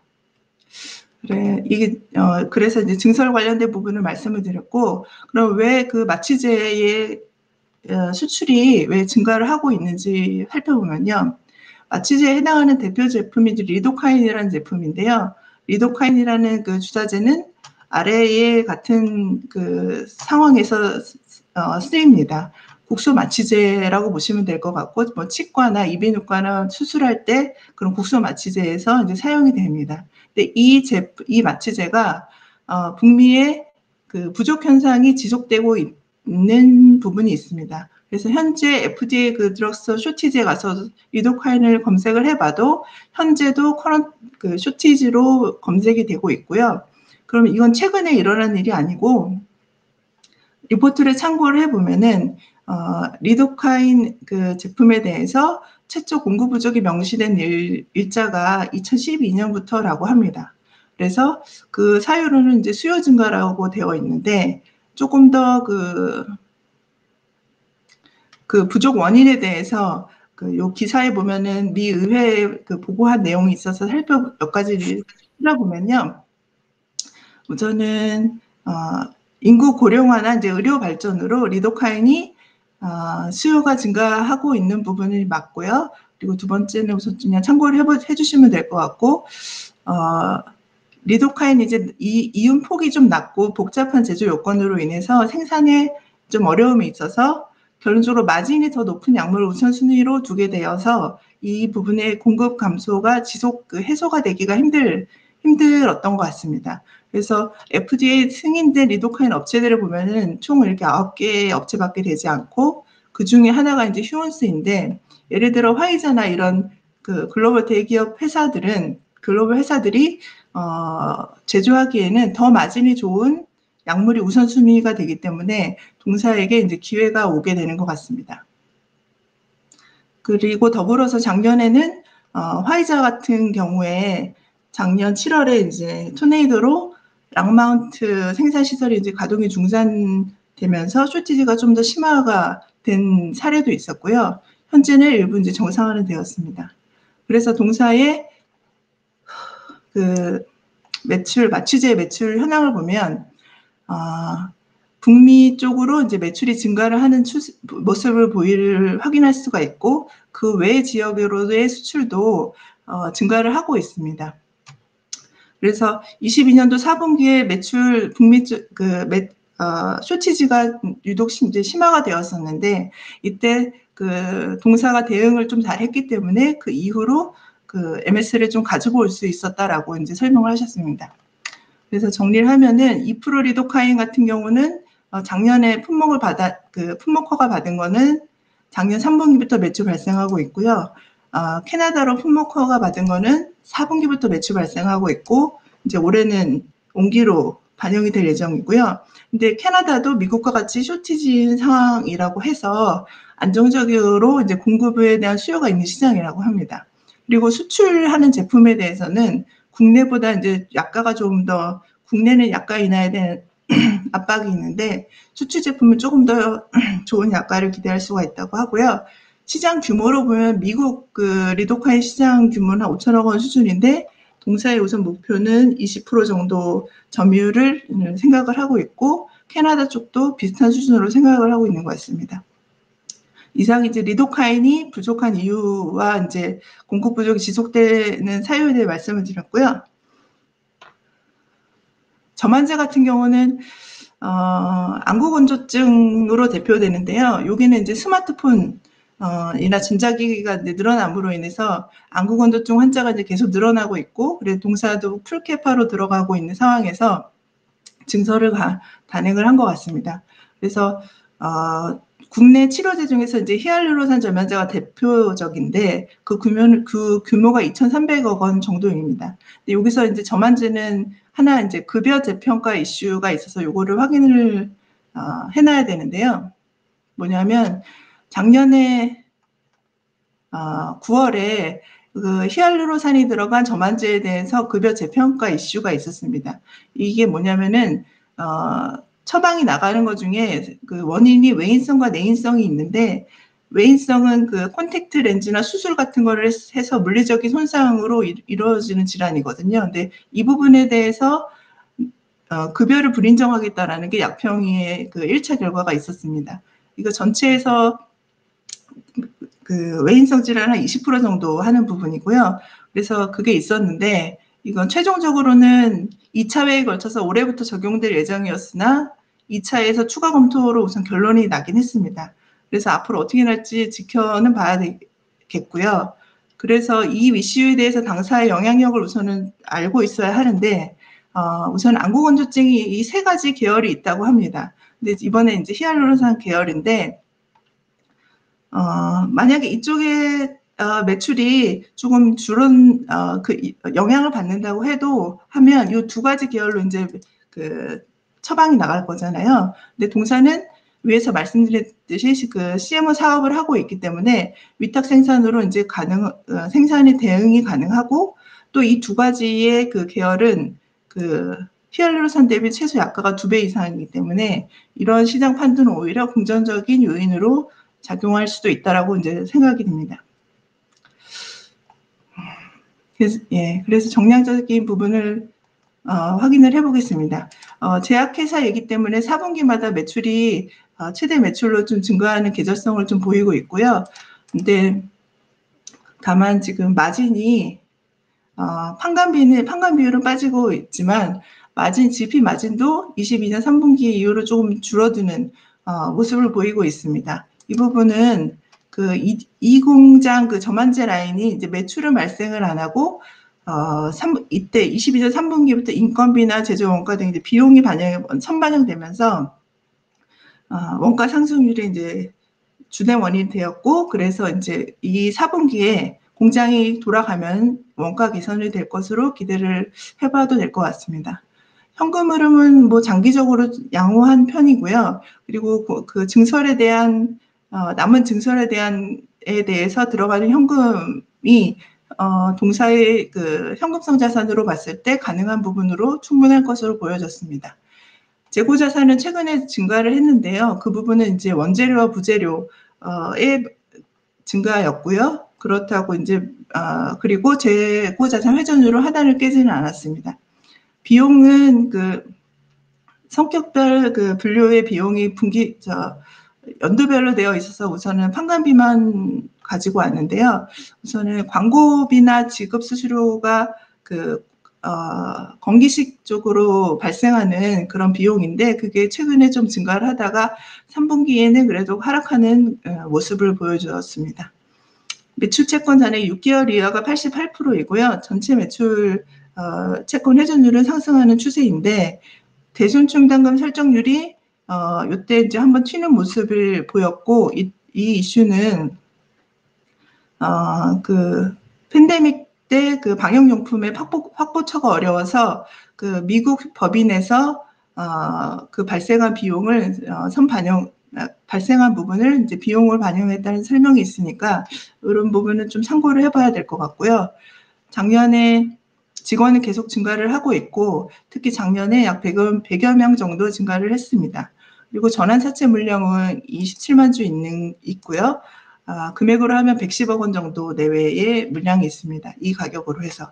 그래서 간단하게 정리하면 이제 저만제가 23년 4분기부터 물량 증설이 가동이 시작이 됐고, 마치 전에 증설 중이긴 하지만 위에서 말씀드린 여러 가지 그 방법으로 물량 대응을 할 예정이다라고 말씀드리면 될 것 같습니다. 현재는 한 10배 내외의 밸류이고요. 체크리스트 상으로는 한 3개 정도로 체크를 했습니다. 예, 이상입니다.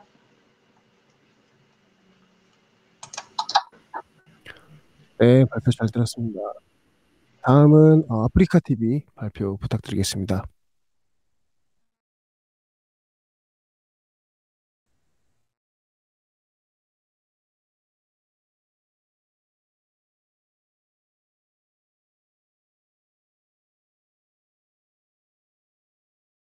네, 혹시 잘 들리시나요? 네, 듣습니다. 네, 발표 시작하도록 하겠습니다. 제가 발표드릴 종목은 아프리카 TV고요. 최근에 그래도 꽤 핫한 이슈가 있어서 많이 오르긴 했는데, 그래도 한번 짚고 넘어가야 되기도 할 것 같아서 선택을 했고요. 일단 뭐 혹시 몰라서 아프리카 다들 유튜브 이런 쪽이랑 그래도 주식하다 보면은 친해질 수밖에 없으니까 한 번쯤은 당연히 들어봤을 회사라고 생각을 하고요. 아프리카 TV는 개인 라이브 방송 플랫폼이고, 그러니까 유튜브랑은 좀 다른데, 유튜브는 이제 영상을 좀 편집해서 올리고 하는 형식인데, 아프리카는 그냥 아예 실시간 라이브 방송을 주력으로 하고 있는 플랫폼이고, 이 회사의 수익 모델은 간단합니다. 그래서 BJ라는 단어는 방송인을 뜻하고요. 그래서 기부경제 선물, 이게 회사의 주요 수익원이고, 회사 매출의 77% 정도가 흔히 말하는 별풍선인데요. 그래서 이건 보통 도네이션이라고 생각을 하시면 되고, 시청자가 방송인한테 호감이든 뭐든 어떤 요인에 의해서 돈을 지급하는 거죠. 도네이션 하는 거고, 이제 그거의 수수료가 아프리카의 주요 매출이 됩니다. 그래서 그 금액 관련해서 좀 여러 사회적 이슈가 되기도 하고 국회 청문회도 올라오고 하던 기업이긴 한데, 어쨌든 이런 기사도 있고, 그래서 어쨌든 BJ한테 선물을 하는 별풍선의 수수료를 받는 기업이다라고 생각을 하시면 될 것 같습니다. 그래서 아프리카 TV 처음 켜보시면은 첫 화면 보통 이렇습니다. 그래서 방송 목록이 떠 있고, 시청자 순으로 보통 정렬이 가능하고, 그래서 주로 요새 유행하는 리그 오브 레전드라는 게임 방송이 주로 있고, 그 외에는 요새 많이 좀 기사로 나오고 있는 흔히 말하는 엑셀 방송이라고 하는데 이거는 좀 발표 후반부에 언급하도록 하겠습니다. 그래서 게임 방송이나 엑셀 방송 위주로 이루어져 있는 플랫폼이고요.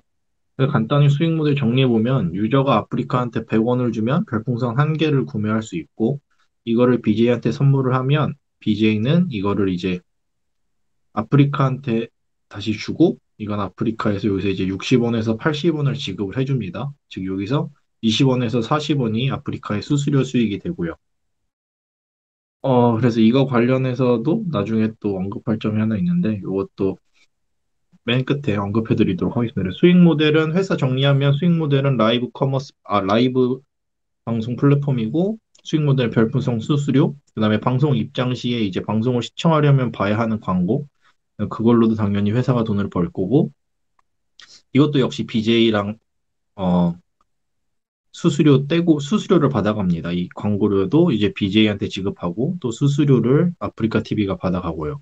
요 광고를 시청하지 않아도 되게 해주는 유료 회원 가입 아이템을 판매하는데 이것도 매출에서는 이 기부경제 선물이라고 분류를 해서 아프리카에서 수익으로 잡게 됩니다. 그래서 이거는 100% 아프리카에서 갖게 되는 거고요. 나머지는 역시 수수료다. 그래서 정리를 하면 광고 구독형 수익과 그다음에 광고가 있습니다. 일단 그 아프리카를 좀 보기 전에 전 세계 라이브 스트리밍 사업이 성장 중인가? 근데 이게 틱톡이랑 쇼츠 등의 경쟁자들이 강세잖아요. 요새 유튜브도 다 쇼츠고 다 틱톡하고 짧게 뇌를 녹이고 있기 때문에 방송 라이브 시간 10시간씩 하는 그런 방송 업체들이 코로나 이후로는 살짝 하향세입니다. 그래서 성장하지 못하고 있고 이거는 이제 이 데이터는 트위치라고 전 세계에서 가장 큰 그 게임 라이브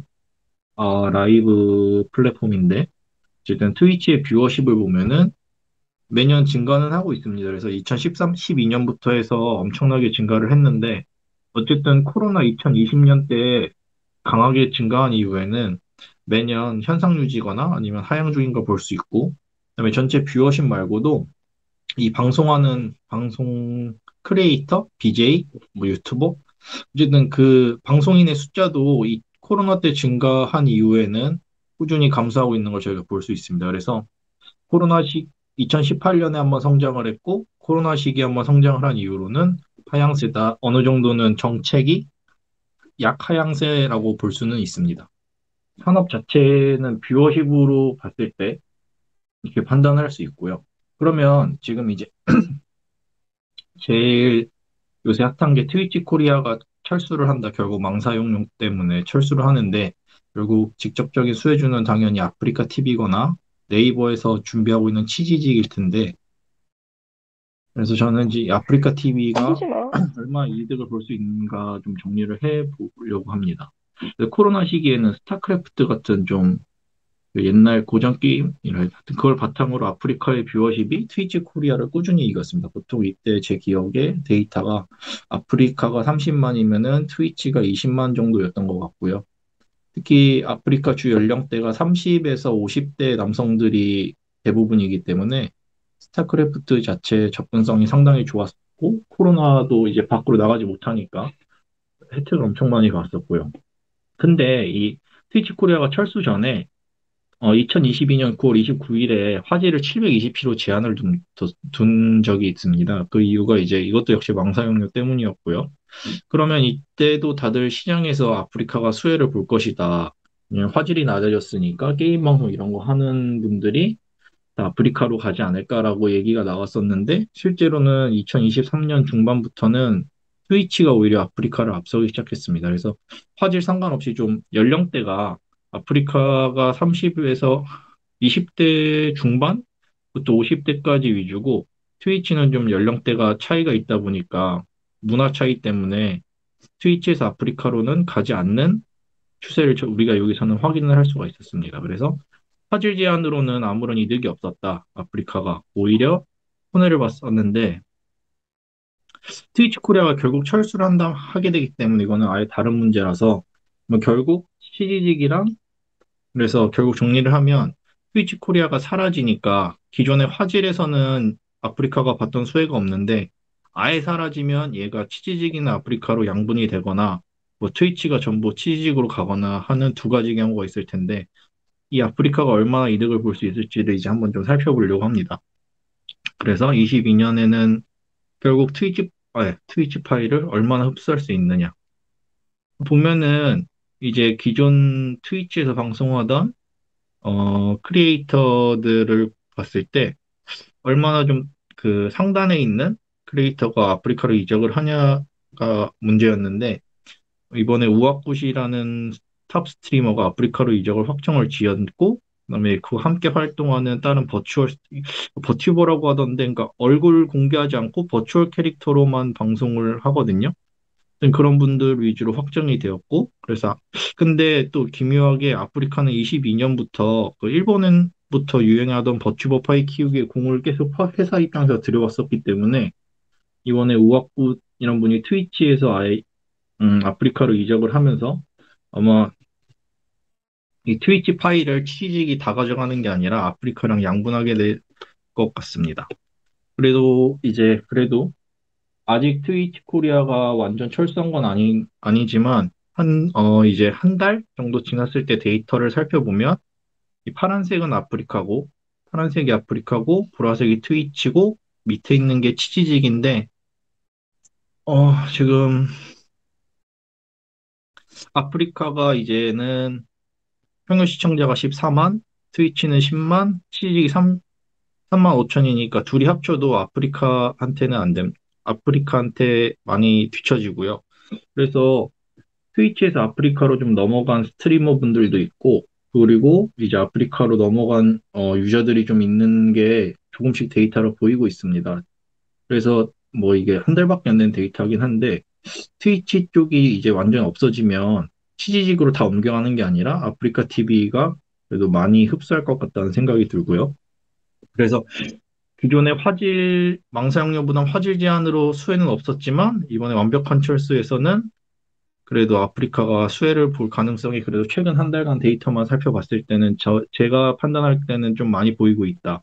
이거 우아굿처럼 보면, 우아굿 분 같은 경우에는 유튜브 데이터를 보면은 13세부터 24세가 주 연령층이거든요. 그러니까 아프리카가 갖지 못하고 있는 단점을 커버할 수 있는 이런 트위치에 있던 그 다른 연령대 유저가 유입이 될 가능성이 높지 않나 생각을 하고 있습니다. 그래서 좀 이렇게 내러티브 말고 데이터를 보면 이게 더 기묘한데 아프리카 TV가 트위치가 철수하기 전에도 유저는 주는데 돈은 점점 더 잘 법니다. 그래서 벌어들이는 돈이 영업수익이 매출액 같은 건데 뭐 제조회사가 아니니까 영업수익으로 표기가 되어 있는데 돈은 점점 잘 벌고 뭐 그리고 OPM도 조금 낮아지긴 했는데 이거는 서버 증설 때문이고 그래서 돈을 점점 잘 벌고 있고 그래서 그 돈을 어떻게 잘 버냐 살펴보면은 앞서 설명드렸던 별풍선 이 별풍선이 전체 시청자가 30만에서 20만 원으로 줄었거든요. 30만에서 20만으로 시청자가 30%가 날아갔는데 돈은 더 잘 벌고 있습니다. 이 별풍선으로. 그래서 코로나 시대 이후로 분명히 전체 뷰어십은 감소 중인데 회사 매출은 꾸준히 우상향 중입니다. 그래서 그거에 지금 그걸 담당하고 있는 게 별풍선이고 이 별풍선은 왜 이렇게 많이 잘 버냐. 회사 입장 IR 자료를 살펴보면은 객단가는 일단 계속 증가를 하고 있는데 유저가 감소하고 있어서 자기들 딴에는 성장 제한이 있다고 걱정을 하고 있었는데 트위치 코리아가 철수하고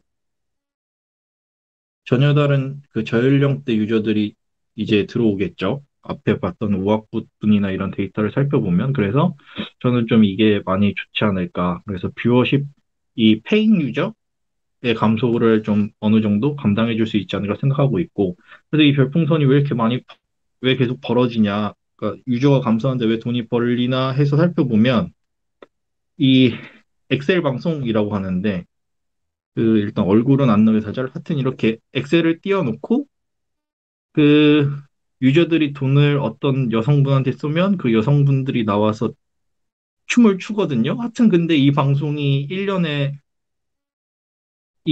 하는 한 방송국이 1년에 337억을 벌어요. 얘가 수익이 337억이면 아프리카는 이거의 20%를 가만히 앉아서 수수료로 가져가고 그런 방송이 지금 셋, 넷, 다섯, 여섯, 일곱, 여덟 개. 이게 그러니까 어느 정도 시청자가 근데 보면은 이런 분들 보는 게 뭐 2,000명 정도 보시는데, 그러니까 돈을 그러니까 이런 엑셀 방송으로 벌고 아프리카의 구조를 그러면 정리를 해보면 이런 엑셀 방송에서 돈을 벌고 그걸로 게임 중계권을 사고 게임 중계권으로 이런 게임 방송을 해서 유저가 유입이 되고 그럼 이 중에 다시 몇 명이 다시 이 방송에 유입이 되고 이 구조를 지금 아프리카가 완성이 된 것 같다라고 생각을 하고 있고요. 그래서 어, 유저가 줄었어도 이 엑셀 방송 그러니까 어쨌든 이 많은 이 특이한 어떻게 표현해 하여튼 이 특이한 구조의 방송 보통 인터넷에는 단란주점이라고 시원하게들 표현을 하던데 온라인 단란주점을 완성을 시켜서 그걸로 돈을 그러니까 데이터로는 이해가 가지 않지만 유저는 줄었어도 돈은 훨씬 더 많이 벌고 있다 회사가. 그래서 아프리카는 수수료로 매우 잘 벌고 있고 그리고 이 감소하고 있던 뷰어십마저 트위치 코리아를 흡수하면서 해소가 될 것 같다. 그리고 이제 아프리카가 하고 있는 최근 일은 트위치파이 흡수하려고 기존 트위치 유저랑 스트리머한테서 로그인 서비스 같은 거를 바로 제공하기 시작했고, 그다음에 아프리카에 그 100원 별풍선 받으면 20원에서 40원 회사에서 떼가는 수수료도 이게 기존 방송인이 얼마나 방송을 했느냐에 따라서 달라지는데 트위치에서 방송한 것도 좀 감안을 해주겠다 이런 식으로 나오고 있어서 아마 좀 트위치에서도 좀 더 많은 그 스트리머가 아프리카로 넘어가지 않을까 생각을 하고 있고요. 그리고 좀 대대적으로 준비 중인 건 동남아 진출인데 동남아 진출에서 특히 이제 당구 중계로 접근을 하려고 하는 것 같더라고요. 그래서 보면은 당구 중계 회사 인수도 좀 하고 그리고 얼마 전에 아프리카를 한번 틀어보니까 동남아 당구 방송이 막 몇만 명씩 보고 있더라고요. 아프리카에서 시범적으로 수행을 했었는데 보면서 아마 동남아 진출도 좀 준비가 잘 되고 있는 것 같고요. 그다음에 리그 오브 레전드 팀, 프로팀 계속 운영 중이고 온라인 커머스에 꾸준히 도전 중입니다. 그래서 근데 최근에 살짝 최근에 트위치 코리아 철수랑 우악꽃 영입 뉴스로 좀 많이 올라서 뭐 지금 단기로 막 사라 추천은 아닌데 어쨌든 흐름 자체는 회사가 저희가 다들 관심은 없었지만 여전히 그 온라인 엑셀 방송으로 돈은 이전보다 코로나 시전보다 더 많이 벌고 있었고 주가는 코로나 때 3분의 1 가격이었다. 그래서 여전히 쌌긴 쌌고 근데 이제 트위치 철수로 시장의 관심을 다시 받고 있어서 뭐 최근에 계속 상한가 찍고 이러고 있다. 그런 상황으로 정리를 할 수가 있습니다. 빨리 정리하면 트위치파이 흡수 가능하고 기존에 유지하던 버튜버 중심으로 흡수되는 것도 보이고 있고 그다음에 아프리카에 치우친 성별 및 연령층도 해소 가능해 보이고 또 아프리카에서 취직으로 이적하는 경우는 한 건도 없습니다. 어차피 아프리카에서 돈을 잘 벌기 때문에 대신에 트위치 철수에서 아프리카 뷰어십 단점 해소 가능하다. 근데 전 세계 장시간 라이브 스트리밍 서비스는 하향세에 있고 근데 어쨌거나 이 아프리카에는 그래서 저평가되던 주가가 이 트위치 코리아 철수로 해결을 할 수 있지 않을까. 그래서 주식 어쨌거나 그 산업 파이가 줄고 있는 상황이지만 국내 한정으로 봤을 때 해외 경쟁자가 철수를 하고 새로운 신규 국내 경쟁자가 생겼다고 하더라도 어차피 그 지금 사라지는 트위치의 파이만 서로 나눠 먹는 거기 때문에 아프리카 입장에서는 무조건 이득을 볼 수밖에 없다. 그리고 돈은 여전히 이 엑셀 방송으로 아프리카는 계속 잘 벌고 있고 한 번 클릭하면 갈 수 있는 술집이면은 그 뭐 돈 계속 잘 벌지 않을까 생각하고 있습니다. 그래서 돈 계속 잘 벌 거고 뷰어십 문제 해결될 거고 네 좋을 수밖에 없다. 그리고 돈은 이 코로나 때 시기보다 이 밑에 있던 시기가 훨씬 더 돈은 잘 벌고 그리고 최근에 트위치 철수 사태로 다시 조금 상승하기 시작했으니까 다 같이 관심을 갖고 지켜봐야 되지 않을까 생각해서 발표드렸습니다. 감사합니다.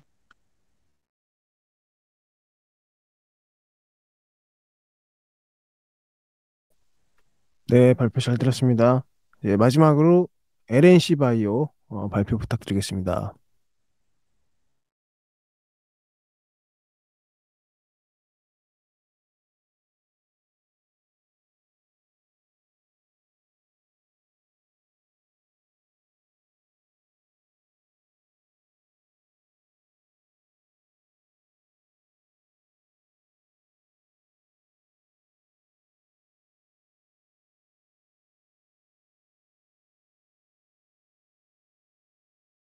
보이십니까? 네, 잘 보이고 잘 들립니다. 예, 이게 전체 화면이 안 되죠? 아, 이거구나. 네, 죄송합니다.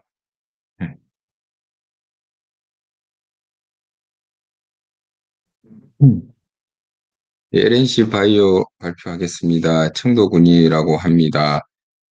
제가 이것을 발표하게 된 이유는 뭐 나중에 그거에서 있겠지만은 좀 성장 포인트가 보여서 말씀드리겠습니다. 자세한 내용은 이제 요 밑에 하단 요걸 누르면 블로그에 들어가지거든요. 그쪽에 이렇게 들어가집니다. 아이고야, 들어가지니까 참고하시면 되겠습니다.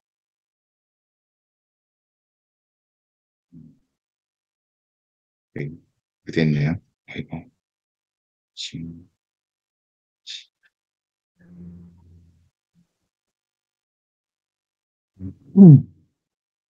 LNC 바이오는 이제 연골 이식, 인체 조직 이식제라고 하는 건가, 피부, 인공 피부, 인공뼈 이런 것들을 갖다 붙이는 회사고요.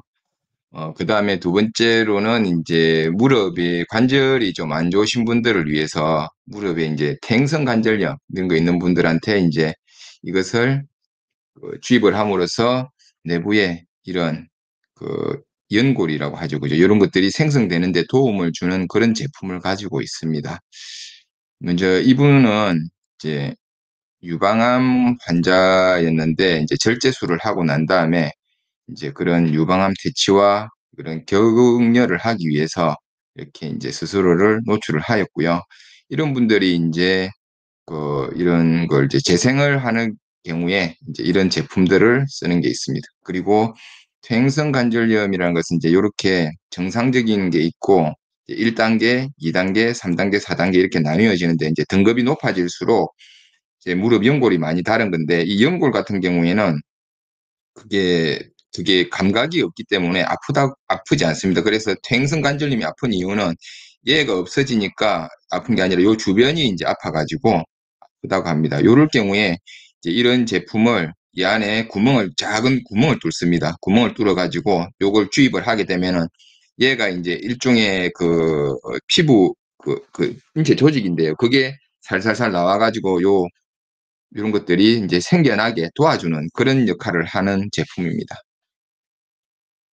첫 번째 투자 포인트로는 높은 마진의 연골 재생 의료기입니다. 그러니까 아까 좀 전에 봤던 요게 이제 의료기기인데요. 이게 작년 23년 10월 1일 날 비급여 처방으로 해가지고 이제 시작이 되었습니다. 그게 되었고 요거 관련해가지고 이제 4분기에 이제 매출이 발생을 하게 되니까 이제 3분기에 병원에서 미리 이제 사간 게 있습니다. 그게 이제 한 40억 정도 잡혔습니다. 한 분기 만에. 요 정도 이제 금액이 어느 정도냐면은 전년 전체 매출이 525억이었거든요. 근데 이제 한 분기 만에 한 요 정도 7.6% 정도 수준이 매출이 요 제품 때문에 발생한 것입니다. 그리고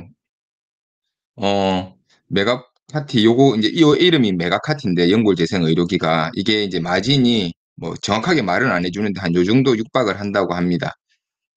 그리고 이 제품이 이제 요런 경쟁력 매출에는 이런 그게 있고요. 그다음에 어떤 경쟁력이 있냐면 이제 국내 M사와 이제 B사의 제품과 비교를 해보면 동사는 이제 시술 가격이 이제 절반 정도 수준이 되고요. 그다음에 우리가 보통 실손이라고 하지 않습니까?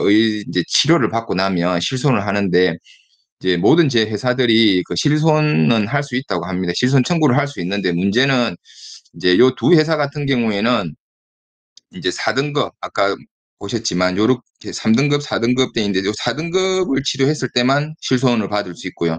동사 같은 경우에는 2등급, 3등급, 4등급을 다 했을 때 이제 실손을 받을 수 있기 때문에 실손 적용 범위가 더 넓습니다. 그래서 이쪽에 하실 수 있는 분들이 올 수가 있고요. 그다음에 광고가 가능합니다. 이 무슨 말이냐면 요 두 회사 같은 경우에는 이제 전문 의약품입니다. 판매한 게. 근데 이제 이 회사에서는 메가카티는 이제 의료기기이기 때문에 의료기기로서 B2C 광고가 가능하다는 것입니다. 그러니까 소비자에게 직접 광고가 가능하기 때문에 이렇게 역에도 이제 지하철역에도 이렇게 광고를 합니다. 우리가 예전에는 이제 뭐죠? 울세라 자꾸 이런 의료기 장비들 있지 않습니까? 고열을 이용해서 이용하는 그런 장비들 같은 경우에도 처음에는 의사들한테 이제 소개해가지고 의사들이 이제 이렇게 했지만은 나중에 이게 광고가 가능해지면서 직접적으로 버스 광고 뭐 이런 그 사용자를 대상으로 광고를 하면서 굉장히 실적이 많이 증가한 걸로 알고 있습니다. 이것도 이제 마찬가지로 이제 광고를 시작을 했습니다. 두 번째 투자 포인트는 중국 진출에 대한 기대감이 크다는 겁니다. 그리고 해외 확장이 가능한 건데 현재 동사 매출은 거의 95% 이상이 국내에서만 일어나고 있습니다. 국내에서만 일어나고 있는데 현재 중국 진출을 가장 크게 지금 준비를 하고 있습니다. 그래서 쿤산 이제 중국 쿤산에다가 이런 연 7,000평 정도의 공장을 먼저 만들어 놨고요. 거기에서 이제 캐파로는 2,800억을 완료했고 이제 그 추가로 장비를 반입하면 7,600억까지 가능하게 하는 공장은 이미 다 만들어져 있습니다. 그리고 현재 뭘 하고 있냐면은 중국에 수입 인허가하고 이제 현지 생산 판매 인허가를 준비하고 있습니다. 수입 인허가라는 것은 국내에서 생산한 이런 그 동사 제품을 이제 동사 제품이라고 하면은 이제 아까 말씀드렸던 요런 데 쓰는 요 제품, 이런 제품, 그리고 기타 뭐 화상 치료 제품 이런 것들도 다 있습니다. 그런 것들을 수입해서 판매할 수 있는 거고 이 같은 경우에는 이제 현지에서 생산할 수 있는 허가를 받는 걸 목표로 하고 있습니다. 그래서 수입 판매는 24년 올해 이제 목표를 해가지고 하고 요거는 이제 24년 하반기에 해가지고 25년부터는 직접 양산하는 걸 목표로 하고 있습니다. 그 다음에 세 번째 투자 포인트 같은 경우에는 이제 높은 매출 성장성인데 이제 글로벌 재생 의료 시장 규모가 이렇게 뭐 연 20%, 그 다음에 어떤 거에 따라서 연 11% 이렇게 성장한다고 되어 있는데 동사 같은 경우에는 18년부터 23년 3분기까지 성장이 연 이제 19% 이래 나옵니다. 이익은 좀 낮은데요. 19%인데 이거는 왜 그러냐면 요게 3분기 실적만 가지고 해서 그렇습니다. 요게 이제 4분기가 되면 요게 더 올라가겠죠. 이렇게 그죠? 또 올라갈 겁니다. 그러면은 이제 실적이 좀 더 괜찮게 나올 겁니다. 그리고 최근 주가 흐름은 이제 일본 같은 경우에는 요렇게 3개월간 요랬고 1년간은 한 요 정도 나왔습니다. 사업 계열을 보게 되면은 인체 조직 이식제 그리고 의료기기 두 개입니다. 그 제일 표적인 게 아까 이제 그 유방암 한우들을 위한 이제 그런 유방 재건 그걸 위한 거 하고요. 그다음 요거는 이제 최근에 그거 했던 그 메가카티라고 하는 그 무릎 관절염 치료제입니다. 예, 그거가 포함된 제품인데요. 보면은 전체적으로 21년 이제 290억, 340억, 그리고 올해 3분기까지 290억 성장하고요. 이거는 46억, 53억, 83억 이렇게 증가를 하고 있습니다. 현재 이 부분에서 인체 조직 이식제 부분에서 이제 국내 점유율은 동사가 1위로 알고 있습니다. 피부 이식제 부분입니다. 요 부분 이야기하는 겁니다. 정량적으로 보게 되면 실적은 꾸준히 우상향을 하고 있고요. 우상향 하는데 문제는 이제 요거 OPM이 여기서 이렇게 뚝 떨어지고 있습니다. 그것을 보니까 이유는 판관비는 일정하게 유지가 되고 있는데 요거 GPM이 하락가 떨어지고 있었습니다. 그래서 최근에 상승을 하긴 했는데 좀 이따 살펴보도록 하겠습니다. 현금 흐름 같은 경우에는 요거 이전에는 뭐 아주 우수한 모양이었습니다. 요때 워낙 큰 그게 있어가지고 이 같은 경우에는 이제 많은 투자 이제 자회사 투자를 위한 것도 있었고 그리고 장비 들어간 거 그래가지고 굉장히 이제 22년도에 투자가 많이 있었습니다. 그 투자 증가에 따라서 이제 감가상각비도 좀 증가하긴 했습니다만 요것 때문에 이제 현금 흐름이 좀 틀어졌습니다. 그리고 여기에 놓게 된 거는 이제 또 연금 현금 흐름이 이제 유출로 놓게 되는 것은 재고 자산을 많이 확보하기 때문에 그렇습니다. 제품별 매출액을 보면은 뭐 보시겠지만 요게 주황색이 대부분입니다. 즉 인체 조직이고요. 예, 여기에서 최근에 보게 되면 요 노란색이 특이하게 튀고 있습니다. 요게 아까 1번 이제 투자 포인트라고 했던 메가카티가 이렇게 급증을 한 것입니다. 그리고 요 연두색이 있습니다. 요거는 이제 화장품입니다. 화장품도 지금 최근에 증가하고 있는 게 눈에 띕니다. 제품별로 전체적으로 보게 되면은 이제 이렇게 따로 분개를 해놨습니다. 요렇게 노란색이 급증하게 된 이유는 아까 말씀드렸듯이 요거 이제 23년 작년 4분기부터 메가카티 비급여 처방이 가능했기 때문입니다. 그 다음에 LNC 바이오 그 비용 측면에서 보게 되면은 이제 전체 비용, 판관비는 아까 판관비 같은 경우에는 전체적으로 하향 추세, 그러니까 안정적으로 유지가 되고 있어서 뭐 제외를 했습니다. 전체에서 보게 되면은 이거 갑자기 요때부터 이제 원재료 매입비가 급증을 하기 시작을 했습니다.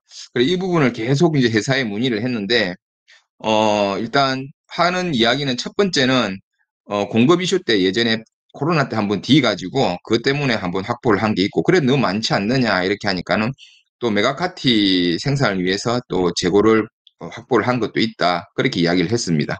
그리고, 나중에 말씀드리겠지만 전체 이제 자산 대비 또는 현금 보유한 거 대비해 가지고는 뭐 이 재고량이 많기는 많은데 그런 회사의 이제 재무 상태나 이런 걸 비교했을 때는 큰 문제가 되는 요소는 아니었습니다. 그리고 원재료 매입과 매출액의 이제 상관성을 보게 되면 90% 정도 있습니다. 매출 채권을 보게 되면은 이제 안정적으로 이제 회전율은 유지가 되고 있고요. 그 충당금 설정률은 한 10%대 이상인데 좀 높기는 높지만 그래도 과거 꾸준하게 유지가 되고 있고 최근에는 이제 좀 많이 감소했습니다.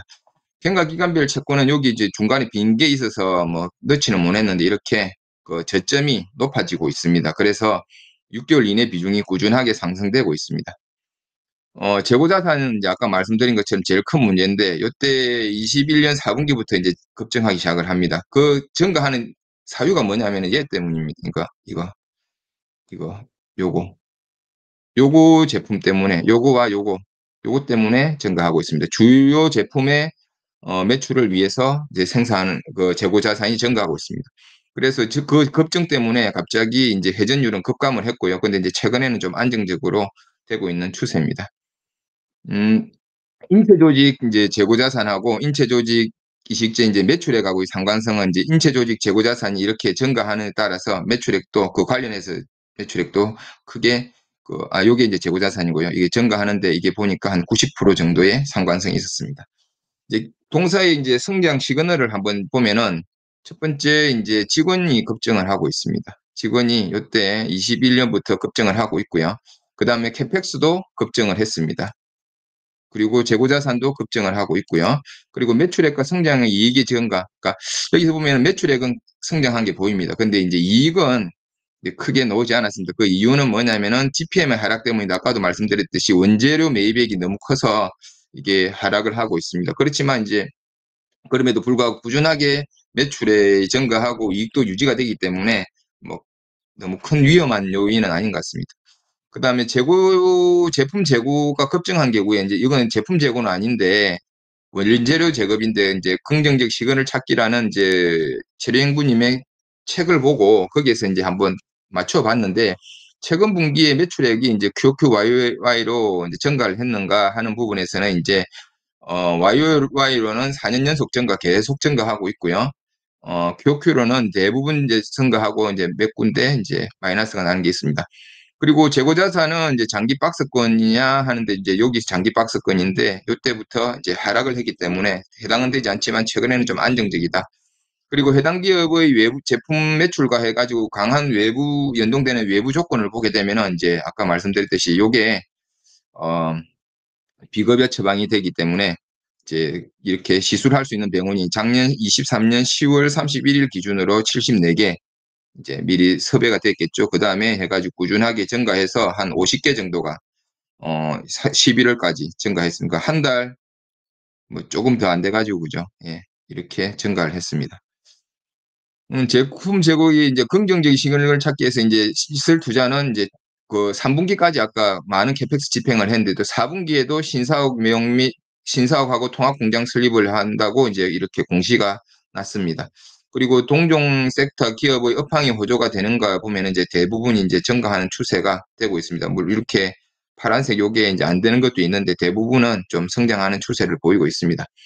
리스크를 보게 되면은 이제 굉장히 높은 밸류입니다. 얘 보면은 PR이 11.4라서 뭐 높지 않은 거 아닌가 이렇게 생각을 하는데 이게 그게 있습니다. 그러니까 그 자산 양수도를 통해서 이익이 갑자기 생겼습니다. 큐렉소라는 이제 의료 로봇 기업이 있는데 걔한테 이제 21년도 5월에 투자했던 걸 22년 5월에 투자한 걸 23년 작년 7월에 이제 매각을 하면서 한 200억 정도 이익을 보면서 현금 600억이 들어왔습니다. 그래서 그 200억이 반영이 돼가 이렇고요. 실제로 이제 환산하면 한 80 정도 매우 높습니다. 그 다음에 중국 허가 지연이 이제 가장 큰 리스크 요인이 되겠습니다. 혹시나 그 바이오 회사라서 위험성이 있을까 한번 체크를 해봤는데 부채 비율이 최근에 떨어져가 한 68 정도 되는데 그래도 100% 안쪽입니다. 안쪽이긴 한데 이제 급증을 이제 크게 과거에 비해서는 많이 증가했습니다만 그래도 100 이하라서 크게 문제는 없을 것 같고요. 이자 비용을 감당할 수 있는지 여부는 보게 되면 영업이익이 이렇고요. 요게 이자 비용이 이 정도입니다. 그래서 여기서 한 붙은 적이 있었는데 그래도 또 최근에 메가카티 매출이 높아지면서 이렇게 다시 벌어지기 시작을 했습니다. 그 다음에 현금자산 보유액이 이제 과거 이 현금 요게 현금이고요. 요게 이자성 비용인데 이자가 이제 한번 높았던 적이 있었는데 이번에 이제 그 큐렉소 회사 지분 팔면서 이제 이자는 좀 그 부채는 갚았고 또 현금이 늘어져 가지고 이게 이제 역전이 다시 됐고요.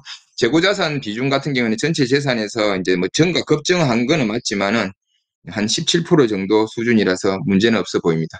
기업 선정 조건을 보게 되면 크게 뭐 많이 되지는 않는데 4개 정도 해당이 되는 것 같습니다. 이상으로 발표를 마치겠습니다.